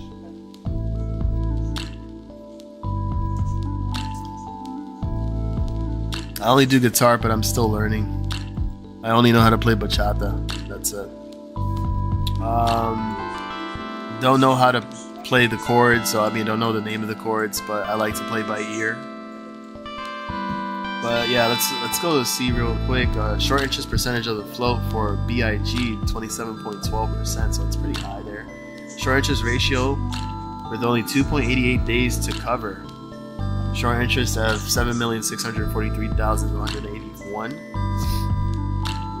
As of an hour ago here, updated 11 minutes ago, there's only 100,000 shares left available to borrow from 300,000 as of 17 hours ago. And the cost to borrow fee is actually stabilizing at around 24 to 25%. Before it was at 35 in the max back 2 days ago. So it's fluctuating. It's around there. It's not too bad. But if it starts to rise from there and it starts to climb up, and the short shares available drop too as well, then we can get some action here back into BIG, because yeah, this is crazy. So we're gonna look at the smaller time frames. That is a lot of red candles there, though. I'm not gonna lie. I am not gonna lie, dude. This is a lot. But let's zoom in real close at the MACD here, cause what I'm trying to actually look at is if there is a chance that this is actually slowing down and it's actually trying to establish a bottom here. Because I don't know, maybe you can see it, but it comes down a little bit and then you can see a little bit of like it's trying to climb, it's trying to move up, and from there, what? I can't. Okay, something like this. So we needed pretty much to establish that bottom in the MACD and then start to turn back around and hit for a reversal. And it's not gonna happen really quick unless, you know, something happens. But obviously if that happens before this week is over, because we still have 2 days before the trading week is done, and when we take a break, then that means, like, you know, maybe there's a potential for BIG to have some investors jump in and buy this level, because it's freaking, geez, I mean, look, you're talking about BIG here being down negative 61.28% in a month, negative 84.72% in 6 months, and the year to date at 86.48% down. Apparently the technicals are saying it's a strong sell, and the analyst rating, they have it at a sell, but the 1 year price target, they have it at $2.38. So yeah, we have 3 analysts apparently seeing this as a strong sell, and only 1 analyst as a strong buy, with 2 hold. So 103 currently, minimum $1, average $2.38, and a max of $4 per share, which is supposed to be the 1 year forecast, stated here on TradingView. But we're gonna look at it on the smaller time frames to see what is actually happening. This is all adding up. So we're gonna go here to the hourly. Zoom in a little bit, and you can see it's actually losing strength to the downside, and it's actually holding up. Even though this is during after hours, and you can see that there has been some volume here coming in. 27.83 thousand in an hour, and that volume on an hour candle. And then I guess down almost 19,000. Is this actually trying to rebound here? Oh, yes, it is. Okay. So you can see it right here. We have somewhat of a reversal here happening. And we're just about to see potentially the next bar pop up in the green, like here. Just like how it did here. So if that happens, we could have a possible confirmation of a reversal starting up. Not right away, but you know. And here you can see it's meeting just at the orange line, ready to cross over. The RSI as well, even though it's a little bit sloping down. Could it follow? Maybe. But if everything else adds up the same, then we can see, you know, pretty much the whole thing change direction. But when you go to the smaller time frames, you can see it's still struggling to stay up.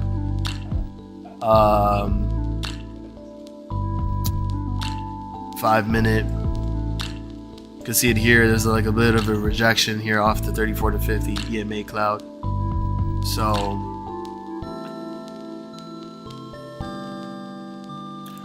all right, so what can we expect for BIG? What is your take on it? Mark is going? Okay.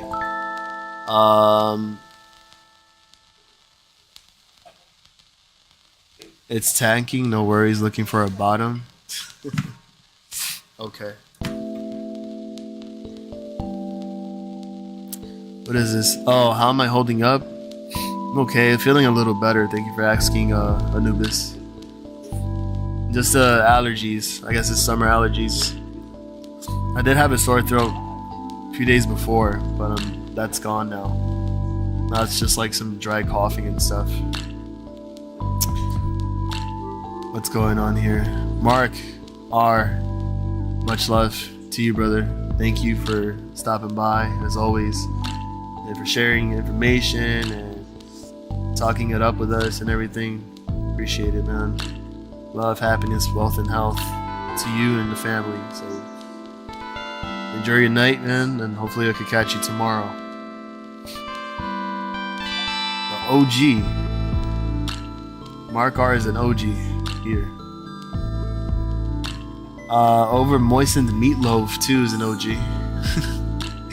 And he says, which elements on the periodic table have you discovered? I think he's asking everybody that question. Wait, what? Saxophone is wood? No way.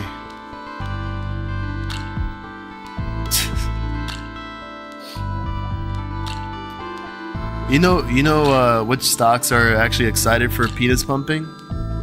Maxine and Pegy. And they both got excited. Actually, Maxine is still waiting for her flow to stop, and so she can get extra excited for penis to pump. Not financial advice. But yeah, that's cool, Zelly. Wow, he played all those instruments. That's awesome. Zelly is a one woman band.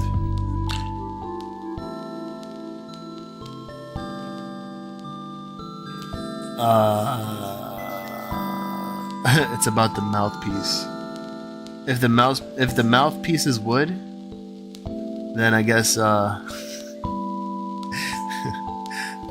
guess it's wood. Oh god.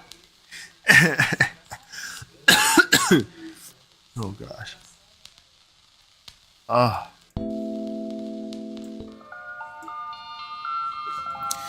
Oh man, that's tough to say, man. Let me see. Let me look at the comparisons to the other after hour. Okay, barcoding. Barcoding. You know what we're gonna do? We're gonna look at I'm gonna go to Twitter real quick. Go to Twitter real quick. I hope nothing crazy pops up right now as I'm trying to look for this. Uh-oh. It's horrible. Oh, okay. Let's see, 9 hours ago. BIG Shorts, do you go for the last dollar to hit the magic zero? When in a crowded short trade, if more and more people start booking profits, you'll most definitely not want to be the last ones to exit the position. Apparently this guy posted a chart and he's like, BIG disappointment, big disappointment. Big Lots said, okay, well, I guess there's news here.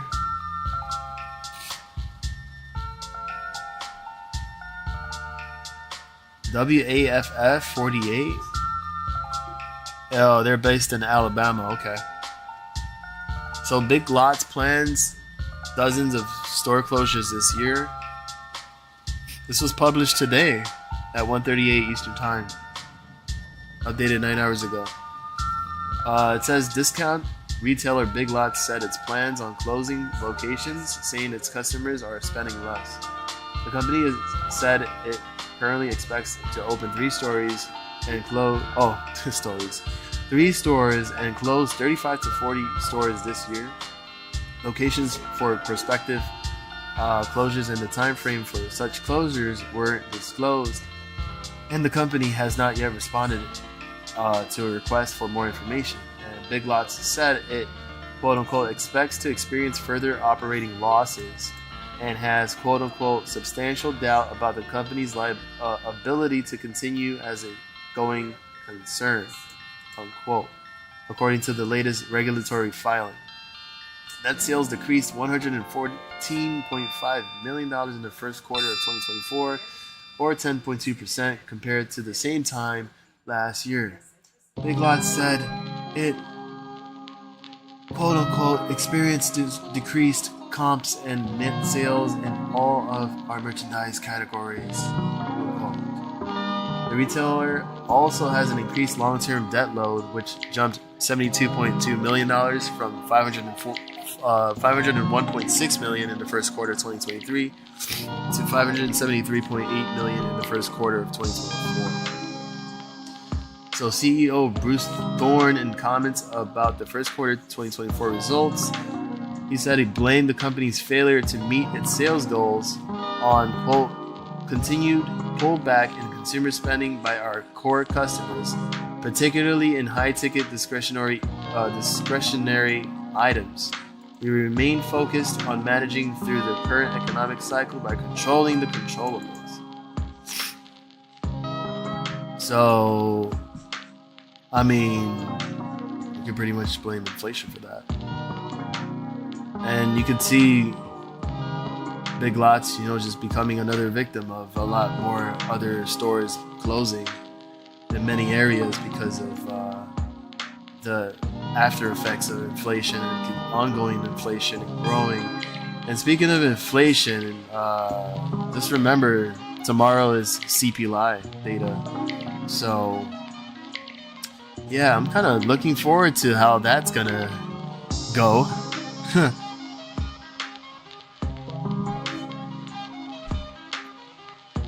Jism is about to rocket Uranus.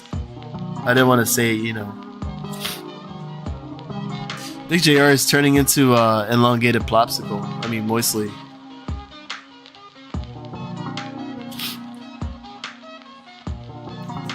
No comment.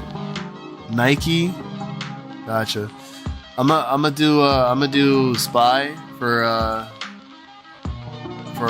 Anubis real quick. Then we can look at AMC and Jamie, and then we can just call it a night from there. Alright, so let's oh wait, actually hold on. Alright, so what I'm gonna say, Chris, is I feel like we should wait until the week is over, and then from there try to analyze and be hypothetical about where this could go next. So for now, we're just gonna hold off.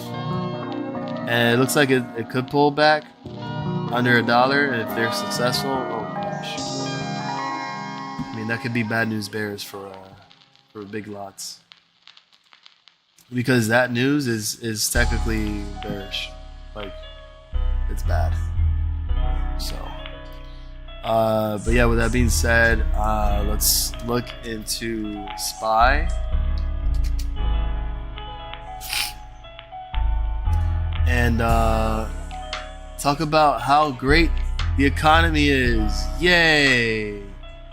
Because the Spy literally hit another new all-time high. Can you believe that? Can you believe this? Spy is at 561 right now.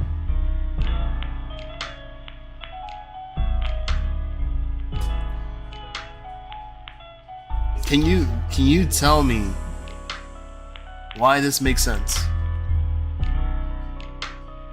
Why does this make sense? Man. I mean, yeah, I see the trend and everything.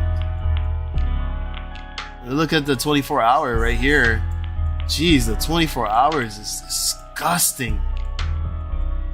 Disgusting. Look at the amount of 24-hour candles here we got. In a week, ever since last Tuesday.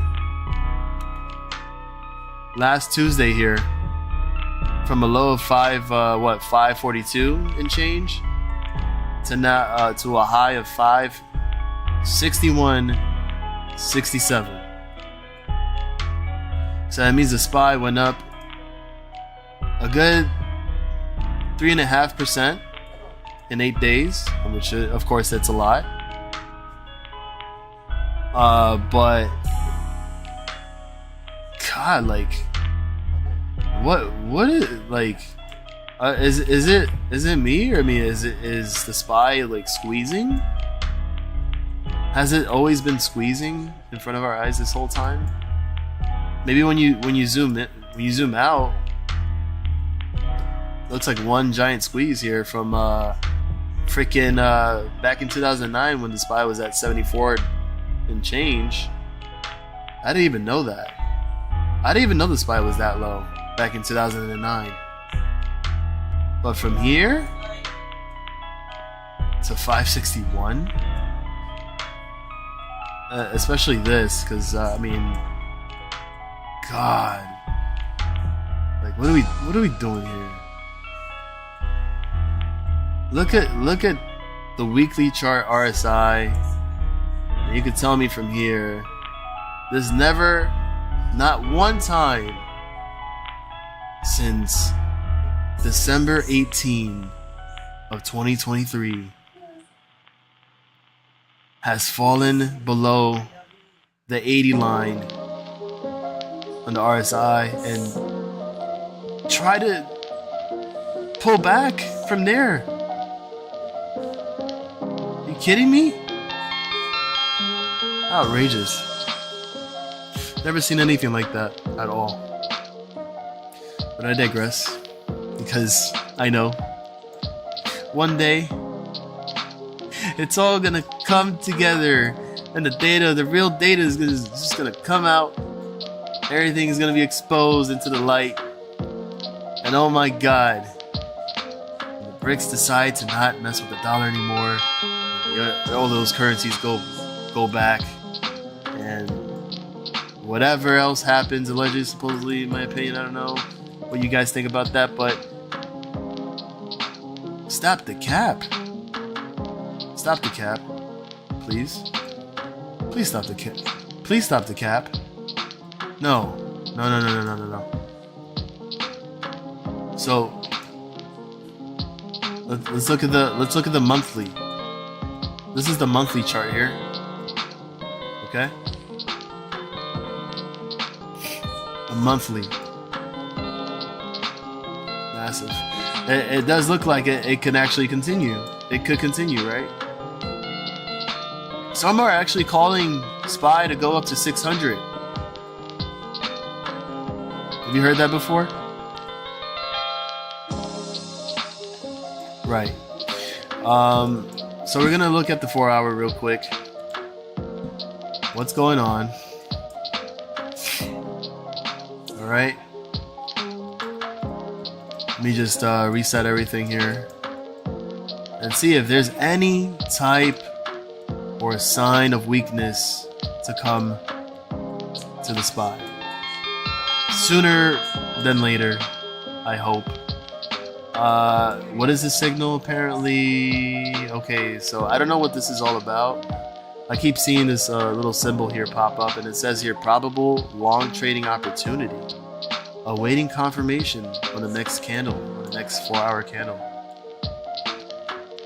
So either the SPY at this point become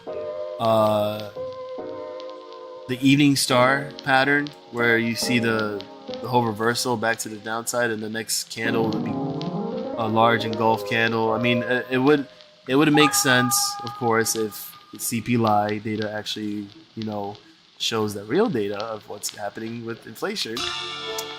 And then you see all of those gains here start to collapse back down, and all of a sudden we're back at 557 before this week is over. So 557 would be maybe a potential level here. But if it doesn't, good Lord, I mean, like, if inflation is getting better and things are great and the economy is strong as hell and resilient, blah blah blah blah blah blah blah blah blah 564. What do you got? What are you guys' sentiment, by the way? How do you feel about the spy, in your opinions? Please tell me. What do you think is going to happen tomorrow and Friday? CPI, PPI?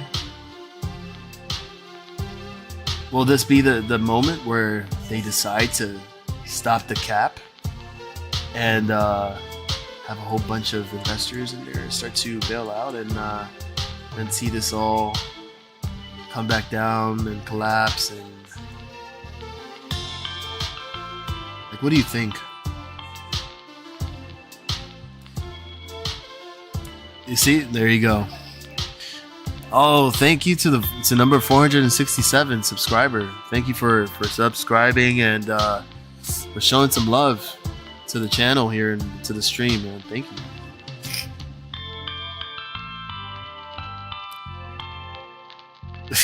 Guys.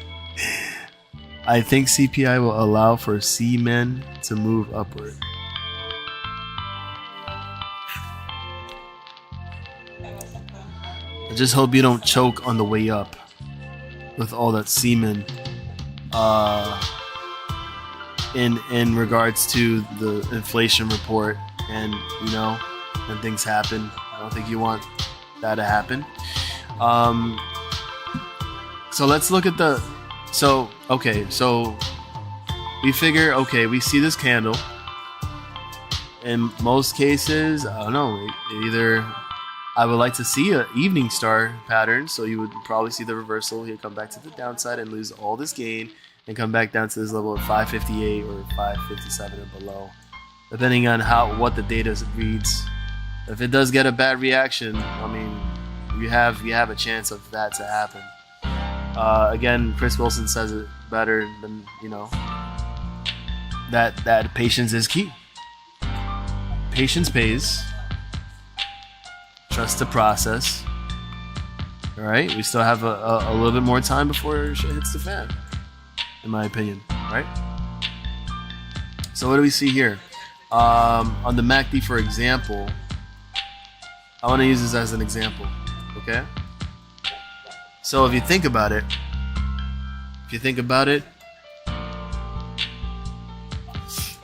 I don't know. I think people do this on the indicators. I'm not too sure. Maybe they do. Let me see. So they usually take the top of the MACD from before, and then they try to somehow measure it, and then it seems like when I do measure it, it looks like it's getting lower and lower. So from my take here, and if this is the case, hypothetically speaking, then we're probably reaching another top. We're probably going to peak out just a little tad bit and then start to see that reversal back to the downside and see it, start collapsing in front of our eyes, and hopefully it goes, back to 500 in one straight shot. But what are the odds of that happening, right? So if that's the case, and also you can see it here, all right? You can see it here too as well. I'm gonna just line it up here. Oh, it sounds like it's actually raining. Okay. And from here you can see it's been making lower lows. Lower lows. Okay. So I'll just leave that there for reference in case if it actually follows through.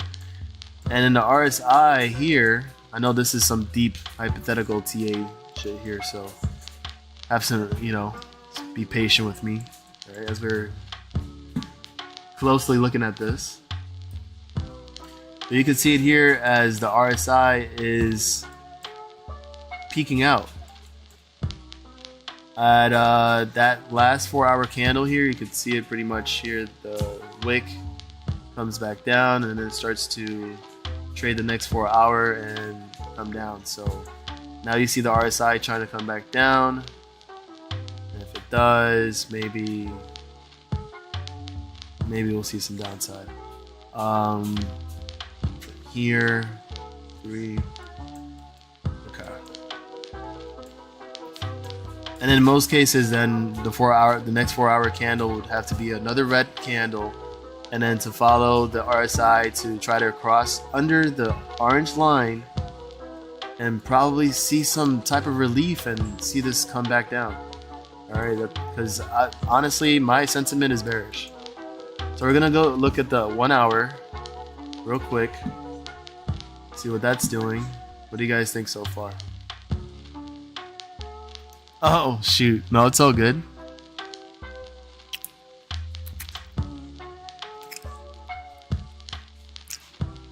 Oh, you got a 556 put. Oh shoot. Let it go up. SQQQ shares stood wasting money on calls.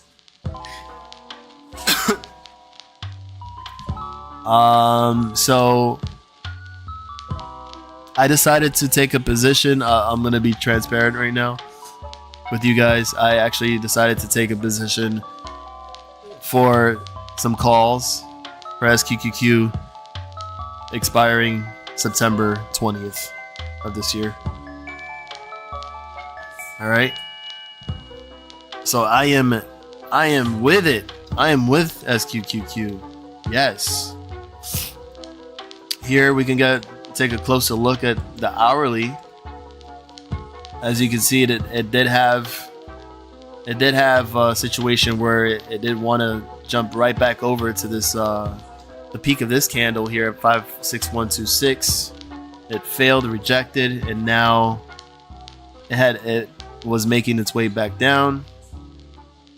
RSI here peeking out. I mean, the MACD is peeking out, so it's trying to turn back down. You can see the light green bars, so it's following that too as well.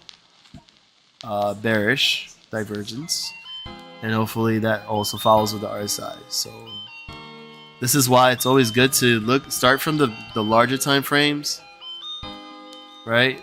Always start from here and start looking at the lower time frames to see what it's actually doing. It needs to add up. It needs to,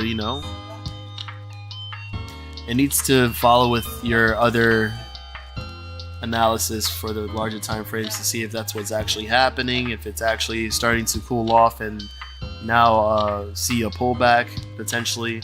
You can pretty much see it here too as well on the 30-minute chart. It peaked out and now it's flat, and it's now trying to also come back down. You can see it here. Boom. The MACD, the red line here, crossing under the orange line. So that is your indicator right there. Okay. Look what it says here. It says probable short take profit trading opportunity awaiting confirmation for the next candle. And you can see it here. Again, not financial advice. 2 bars in the red, and it looks like it wants to continue. Here you go. RSI. So it's just flat, and it's about to cross underneath it. Okay. Now 10-minute chart here. Now here's the thing. It looks like it had been consolidating. I don't, but it looks like it did have a hard time as well to try to come back up. All right. So in most cases, this let me see. Oh, here we go. Move a little closer here. If you could try to spot it right there, if you could spot it, you'll see that there's the green transitioning into red, into bearish. and the cloud has to start expanding in order for this candle to start moving back down and reject, and then have the continuation of a pullback for the SPY. Alright. How are you guys doing so far? SQQ shares, don't waste money on calls, not advice, but this is a fire sale. Yes. And there's something that I actually wanted to point out too as well. Right before I finish here showing you this. Oh yeah, look, there you go. There you go. So here, 5-minute chart. Now,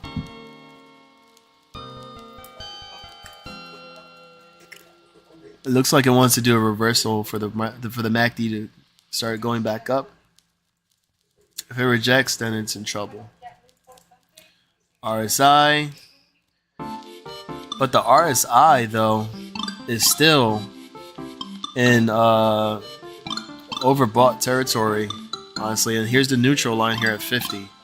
So you have all this area here, all these levels to come back down and pull back, and that would mean that if it were to continue at this point right here, maybe the RSI would have to come back, and probably 560 would be the low. It would have to match that. So here's what I was going to show you.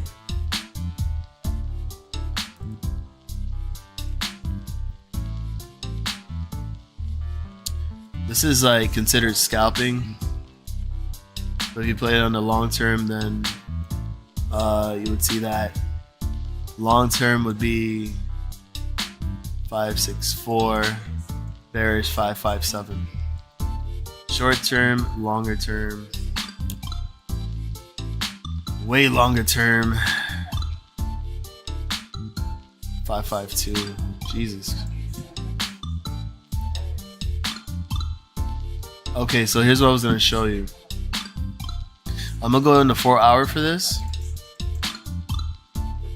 because I found this interesting, and I was mentioning this on DZ stream, but I don't think there was much acknowledgement on this. But let me see, maybe I'll go back to the 10 minute. All right. Now, you know, when usually when the SPY is going up and the rest of the markets, you have tickers like VIX, the VIX, UVXY, SQQQ, all going the opposite direction. It's supposed to run inverse to the markets. Now, here's the thing. I've never seen this in a long time. I don't know what this could indicate. Your guess is good as mine. But if you take a look at the SPY, and I'm actually gonna open. You know what?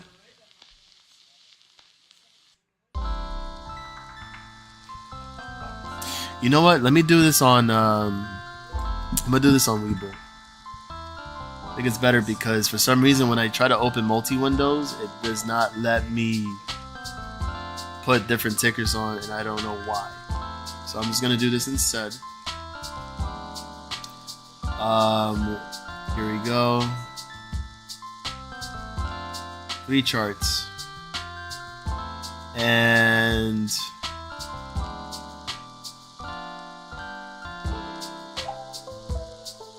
okay, never mind. We'll just do 2.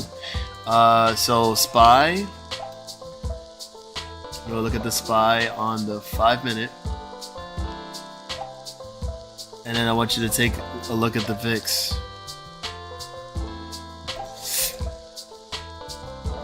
So for some odd reason,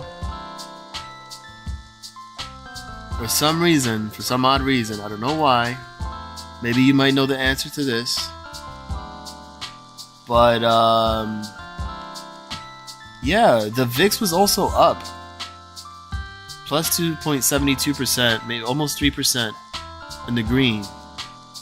Almost hitting $13.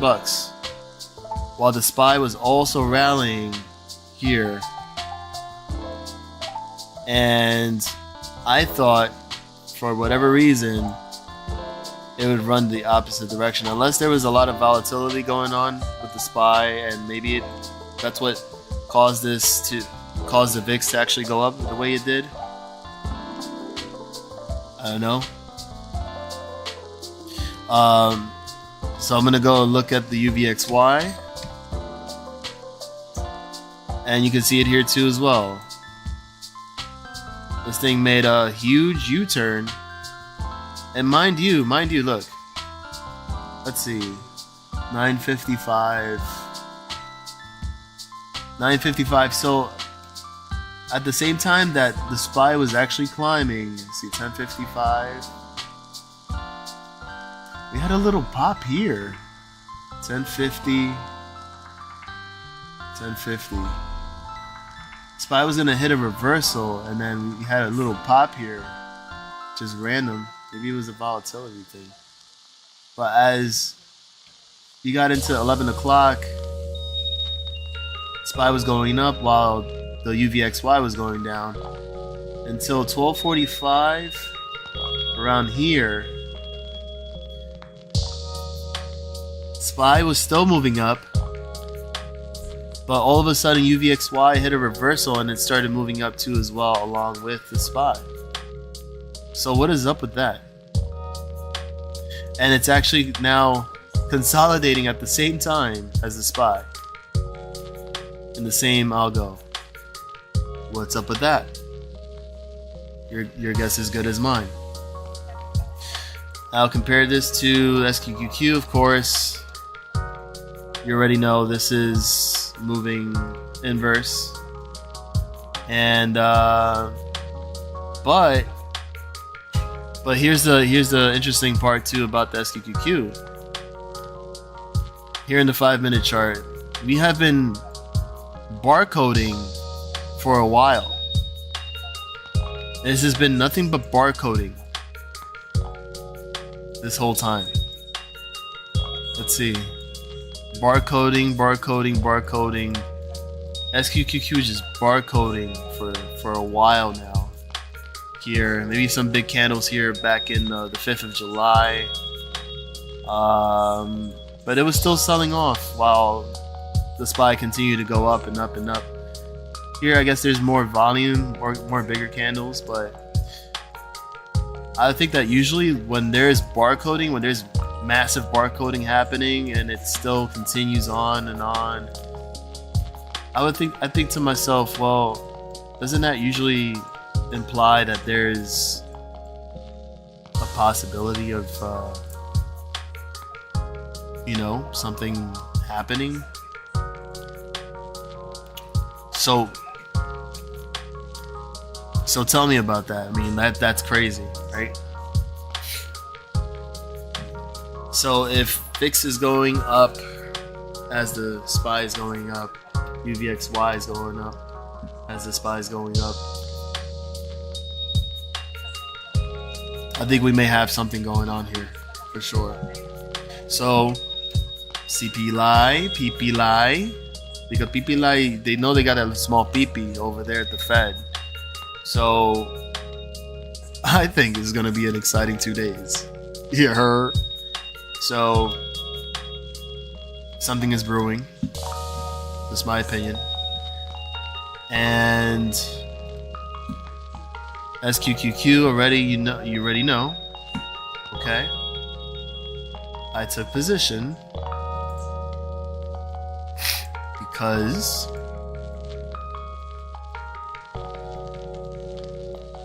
the floor is lava. It's getting hot. On the bottom of this MACD, it hasn't come down ever since. We're still trending up in a way. And the RSI, super hot in oversold territory. And this could be maybe just a potential double bottom here for the RSI. And then you can see that juicy kick up right there. And oh my God, just get all fired and all hot and bothered. My God. Whoa. Here is where things start to get a little interesting right here. On the hourly chart, little reversal, more green candles during the after hours. And here, momentum is driving back to the upside. And we got this here too, trying to rise back up. Hello.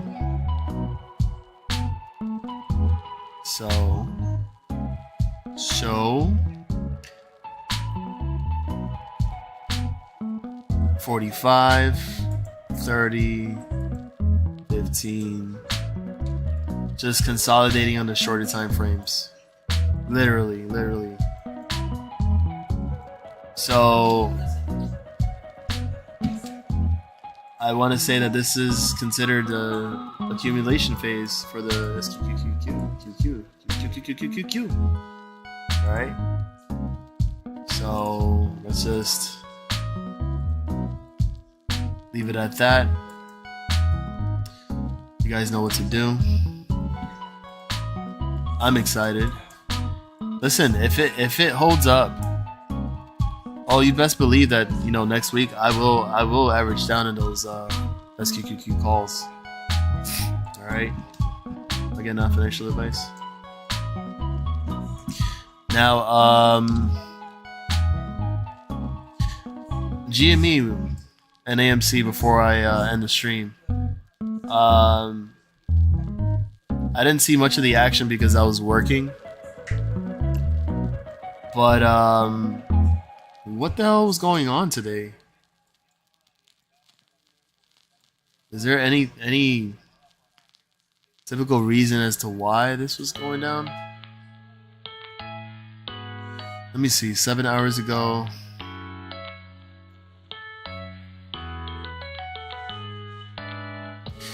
Okay, so apparently they had announced a $25,000 bounty for the one-of-one black parallel Lionel Messi sticker from the 2024 Panini Copa America collection. The sticker must be graded PSA 6 or above to qualify for the bounty, which concludes at the end of 2024. Why is this important? Why does this matter to the stock? Or is this just another... Oh yeah, you got it. You got it. You're welcome, Zelda.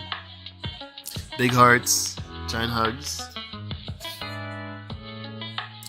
Feel good. Feel good. Feeling it. When knowing the fact that it's not really much of a fundamental play. It's a Moaz play, baby. Yeah. Okay, I might need to stop doing that because it's irritating my throat. But what can we say? So from the bottom here, we have been on an uptrend, honestly. So nothing that I would be concerned about.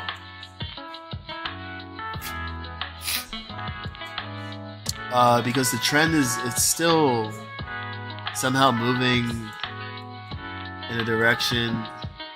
Oh yeah. Ooh. Okay, wait a minute. Oh. Okay, maybe the maybe the larger time frames look more attractive.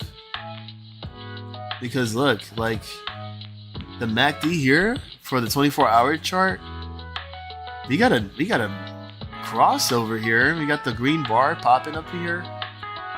RSI is, I mean, the white line is still yet to cross over the orange. Oh, that looks pretty nice, in my opinion. It just needs to get out of this red wall, whatever this red highlight here is, and it needs to turn it back green, like this, right? So if we can get a nice green triangle signal, a bullish signal there, then we can probably turn things up for GME.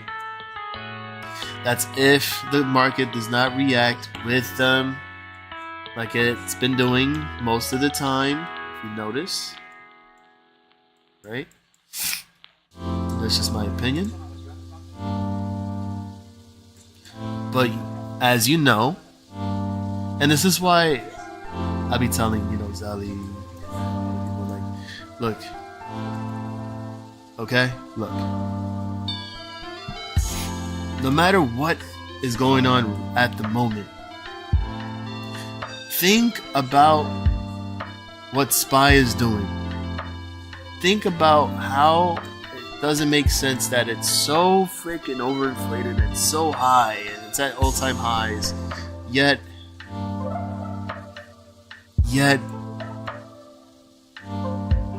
we needed to crash. Hypothetically speaking, we needed to crash for things to trigger and for stocks of the small caps and the quote-unquote memes to see something crazy happen. Because I kid you not, yeah, we might look at, little pops here and there, get excited. Look, I'm just being real here. You get excited over, 0.5, 0.10, cent moves. I get excited if we see a big candle that's up $1 in 5 minutes or less. I get excited off of that. All right, just like what we saw back here early in the morning, like literally right before market open today. That is excitement. That is the action that we would have to see continue to the upside. All right, and these are big candles. I mean, you're talking about here. Look, the 10-minute chart. Talking about candles like worth 2.75 million. Like $500,000, almost 2 million. Like volume like that is what you need to see. We need to see more than a million, more than 1.5 million, more than 2 million and above in volume to actually, have that indication that something crazy is happening to the stock.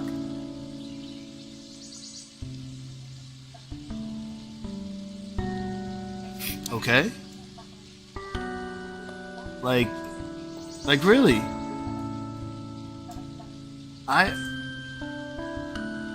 Look, this move here was about 7% high? No. We're not looking for those. These are considered like scalp trades here, honestly, in my opinion. Okay? When we're talking about situations like we saw back in May, oh my god, like back here, now we're talking. Okay? This is the action that we need. Massive volume spikes of 7 million, 2 million, 6 million, 10 million every 5-10 minutes, because that depicts on what's happening with the stock and the volatility, and oh my god, that is what we need to see. Amen to that. So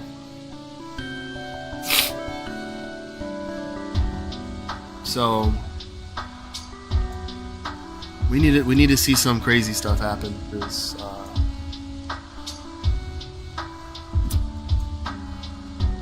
these next 2 days, all right? But as long as the SPY is still at an all-time high,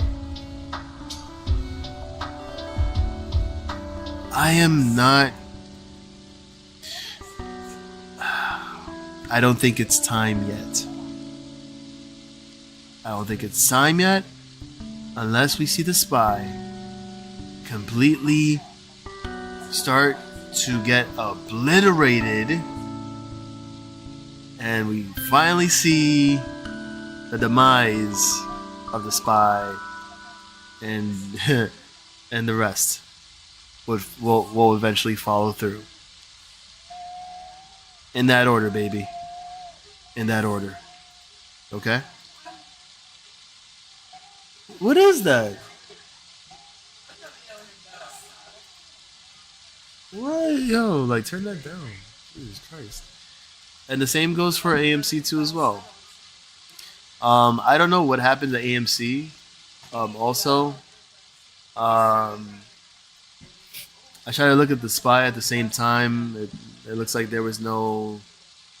Obviously, it was moving inverse. All right.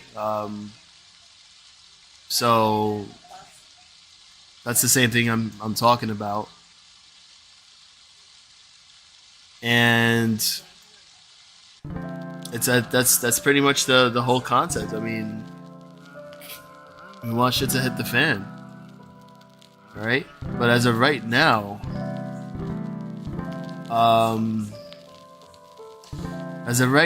it's kind of teeter-tottering a little bit. It looks like all the action to the upside have been like diminished. It looks like it's leaning more towards like rather than the red. You see a red highlighted over here, and this potentially in the bearish case scenario, we would see this probably go back to 515.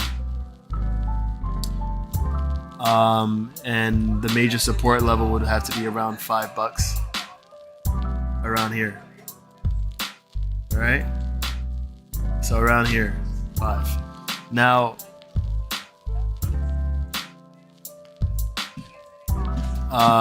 so now let's look, because I need to go back to GME for a second, because right now you can see it here.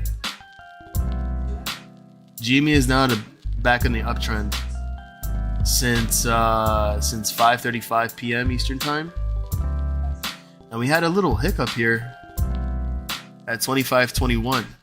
Mind you, GME closed at 24.97, went up a little bit to 25.05, so it's actually up 1.24%. So it's up 31 cents and slowly climbing up. Slowly. So if this keeps trending up, see a little leg up right there. So we need this to break over 25.50 tomorrow. If it breaks over 25.50 tomorrow, perhaps we'll see some type of volatility in volume. The algo will push it probably back to $26. All right. That's the bullish case scenario for GME. So 26. If it breaks 25.50. If not, we'll probably see it drop back down. Maybe from 24.65, 24.80, around that range, and stay consolidating there for a while. As for AMC, it, probably has to follow the same algorithm, and if not 5.15, then $5 major support level. If it goes the opposite direction, then we would probably have to see AMC retest 5.35 and try to get back to 5.50 before this week is over. What is the max pain for AMC actually? I need to find out. Right now before I call this stream. Let's see. How do we?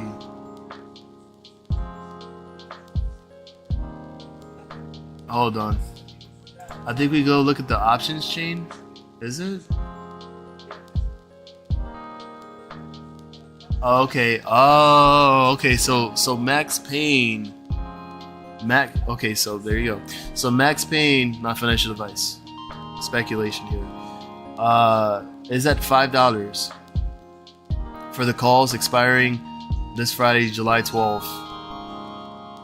Okay.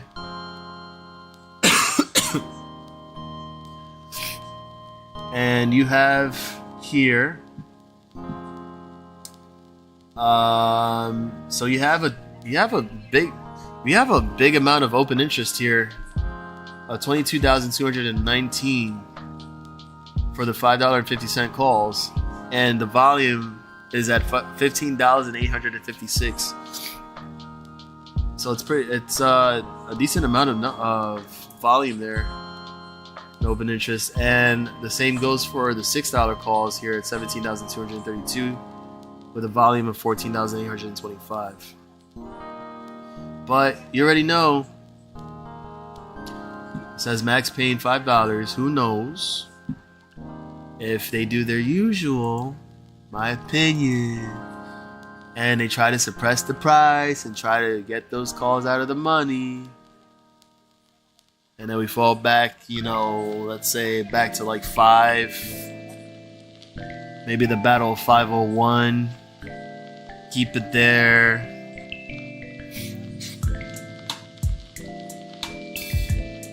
Which could be the possibility.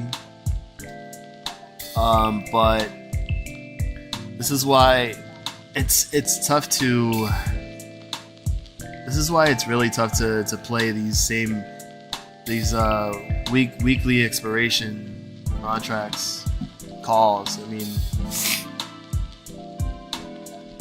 if it were up to me, honestly, do the same thing as, for example, as I'm doing with my, like my SQQQ calls, and, do some further expiration dated calls, like, for example, September, or you do leaps for January. Pick yourself a decent strike that if things are going to happen in a timely manner within that specific time range, then you would actually see that come to fruition, and those contracts will actually go in your favor, and you would print a substantial amount of gains. But of course, everyone says that shares are more safer, so you do what's best for you.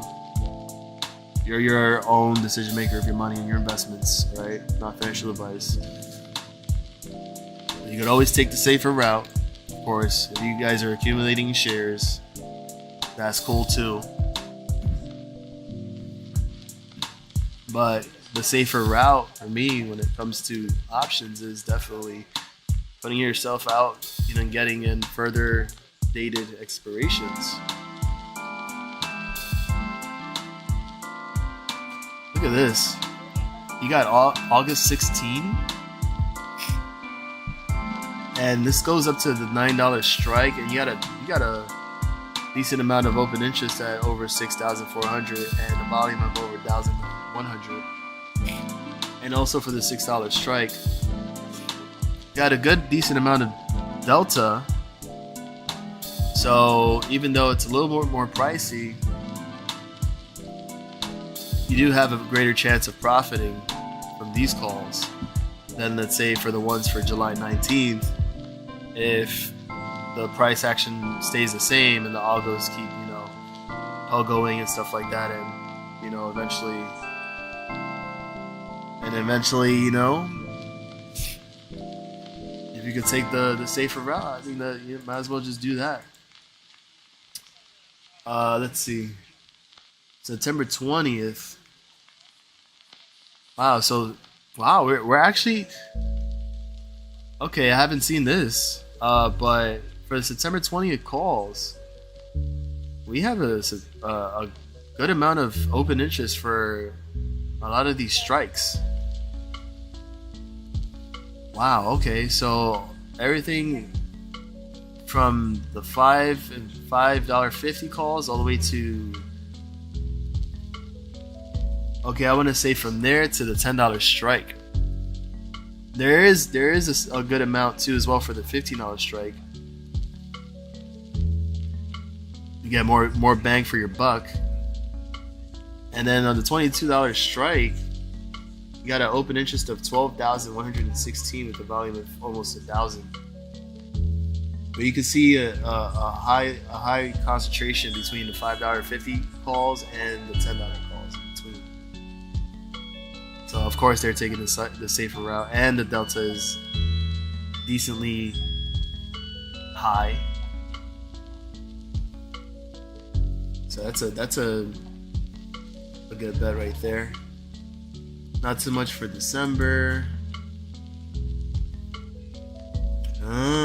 Okay. Wow.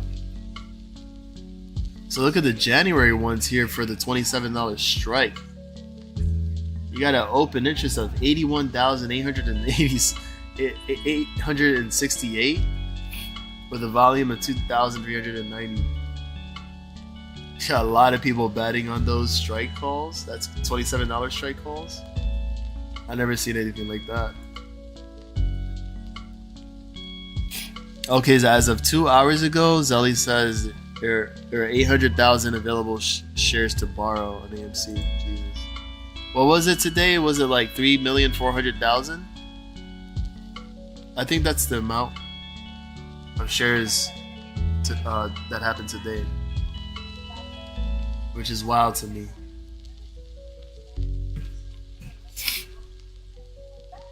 It's freaking wild. Ugh.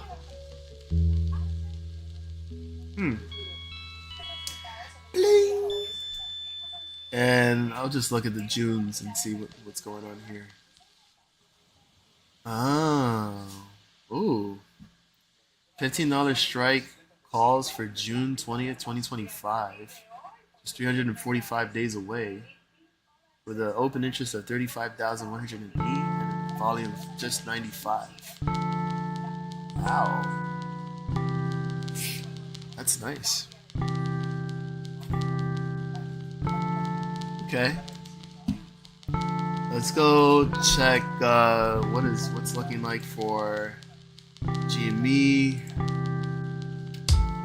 And after that I'm gonna call it, because it's like almost 11:30 my time. I need to sleep.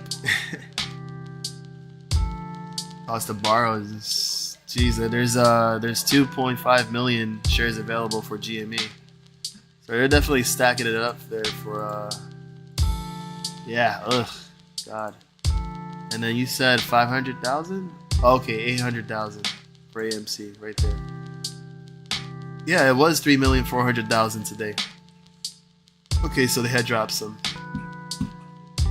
Okay. And then GME. Options chain expiring this Friday. The max pain is $24. $24. That's still a long way to go. That's one heck of a drop to go, if that's the case. But I don't, you know what? I think,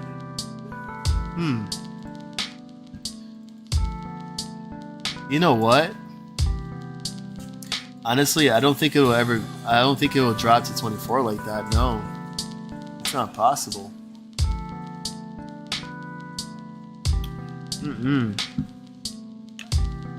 No.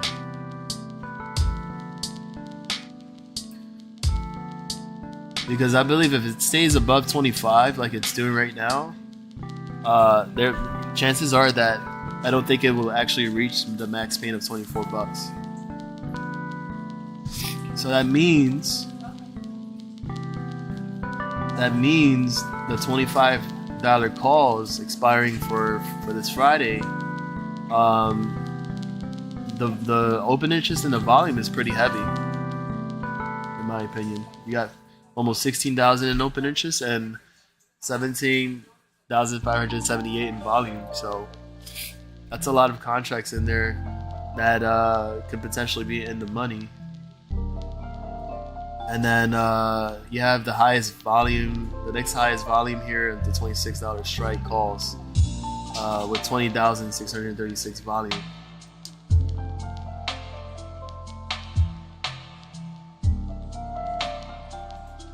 But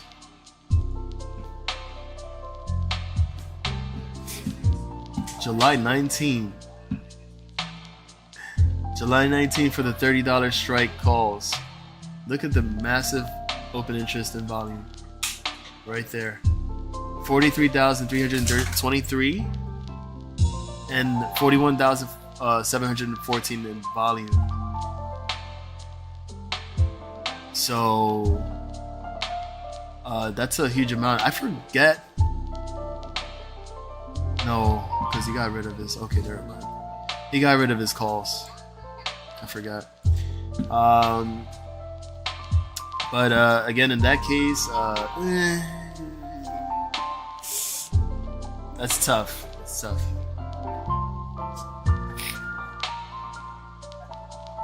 To get those calls is a little bit more pricey than EMCs, in my opinion. All right. I think.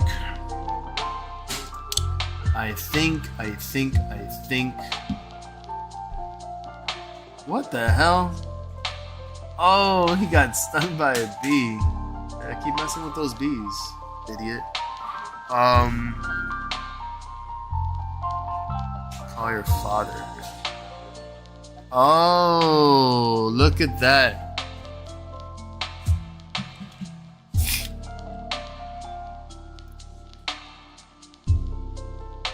Oh my god.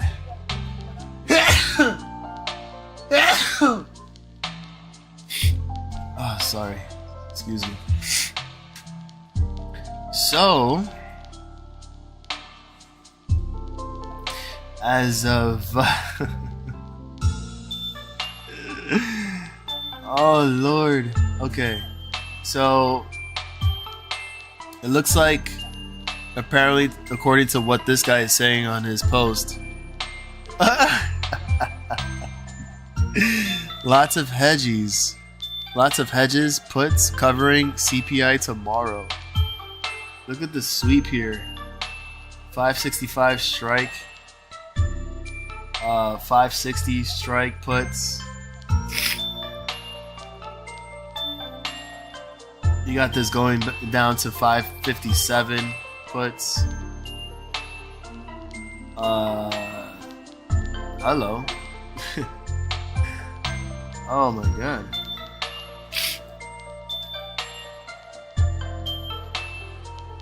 What's the highest here? As of 4:13 in the afternoon. 565 puts. Spot $200,000 value. All will be incinerated tomorrow at open when we gap up. And these people are still bullish. Unbelievable. You got a lot of people like, libs here. Just so eager to believe that, the SPY is going to continue to go up. Oh, thank you, Zali. Thank you. JP Morgan on potential market reaction to CPI tomorrow. Basically an 82.5% chance that the market will rip. Oh god, no. No. No.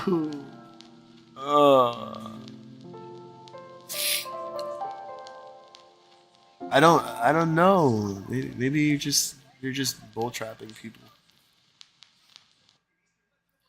Oh god.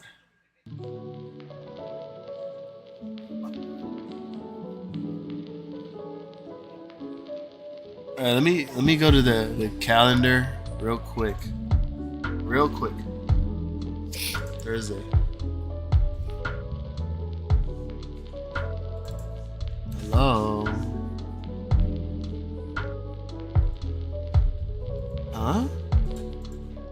It's not showing. Why are you not showing this to me? Alright. Okay, Bitcoin. Oh, shoot. I totally forgot about that too. Yeah. Still in that bearish divergence. even after that pop, almost $60,000 a coin after last night's stream, and yet it failed and didn't do the job. Okay, where is it? Okay, here. So is it this one here? You're okay. 3.4. 3.4. Okay, no, this is the month to month. Okay, month to month. Here we go. 0.2 is the forecast and the previous. So anything higher than 0.2, between 0.2 and 0.25, which is a probability of 30%, the S&P 500 gains from 0.25% to 0.75. If it's between 0.1 and 0.2, oh wow. So okay, so I'm guessing the number, if it drops below 2, like if it goes below 0.1%, God, the S&P 500, well, you'll probably see that thing go to like 580.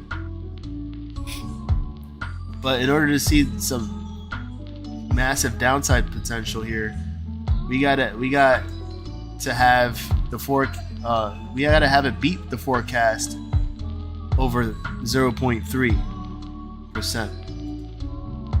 And if that happens, then you'll see the SPY react and go from 125 to 2.5% down. So, and it says here, this is from the source, JP Morgan Trading Desk. And note, S&P 500 reaction is the one-day implied move for the index. Okay, got it. Okay. Anyways, we'll find out if the SPY is definitely at the top. And as for Bitcoin, I mean, this should be the precursor to the SPY, reacting. I mean, like, usually it would go up with the market, but hell, I mean, look at that. I mean, it's been dropping ever since 59,000. And on top of that, oh, you see, here we go. Futures, 0.09%, so it's actually down a little bit, which means SPY, look at the 10-minute real quick, still kind of consolidating a little bit. Jeez, so I think it's still probably in the same price. Closed at 561.32. SPY right now, it's at 561.17, so not much of a difference, but it looks like, geez, it wants to gap up a little more. Whatever, I'm done. Alright guys, I'm done. That's it. You guys can take a rest now. Oh my god. That is insanity right now, dude. Not even Nvidia. Oh, Tesla is like... Well, I think Tesla is giving up its gains. Oh, shoot. Tesla puts? Oh, shoot. 250 maybe.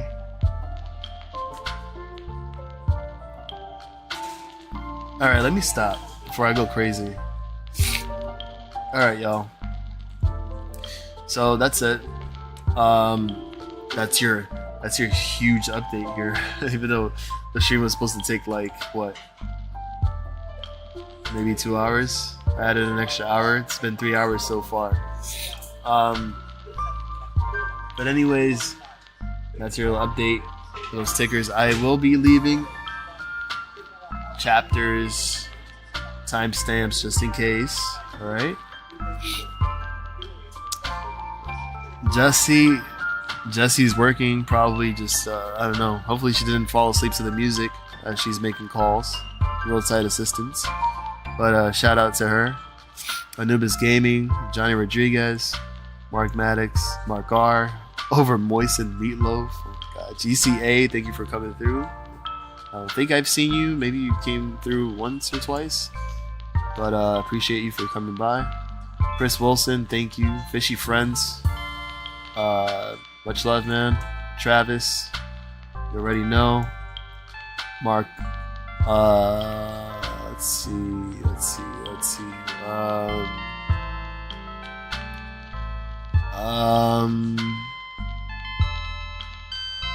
Anybody? Wait, hold on. Just to make sure I didn't miss anybody else. I think that was everybody, right? The only one that was missing, it's a llama. Pam. Oh shoot. Pam, really?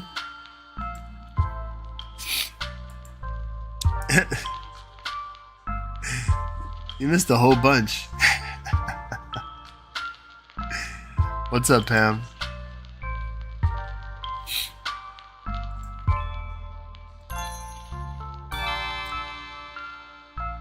Are you busy grinding, Ubering, dashing? Or are you resting right now? Or just hanging out, smoking a J? Oh shoot, it actually climbed back up to 7. Oh, I was saying this yesterday. Oh my god. I'm sorry. I just got distracted again. Alright, I'm gonna have to look at yesterday's stream. I can't believe it. This was called out yesterday for Valley.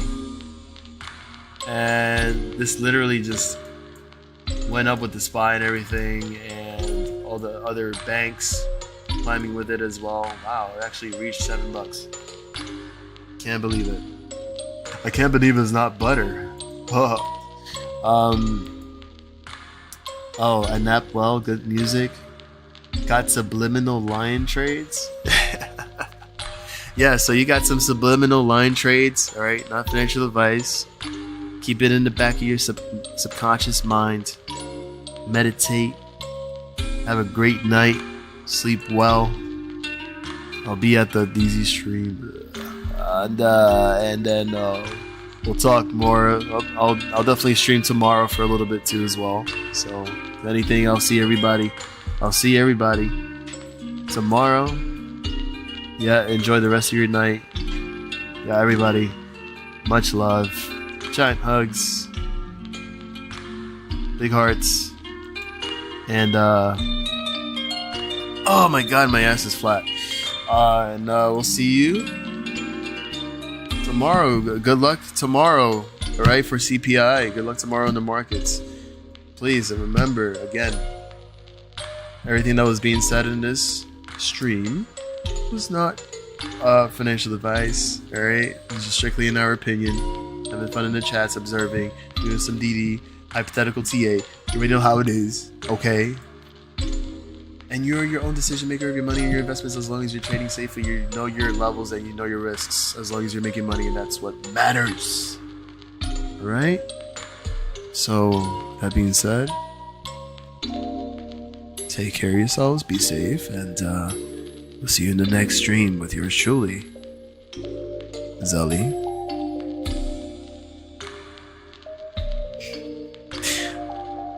And Lion of all trades.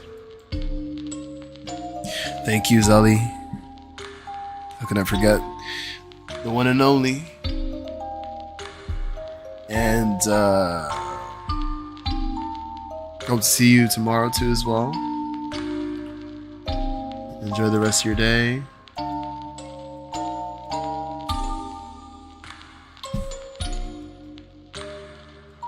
Thank you to everybody who joined the stream with me.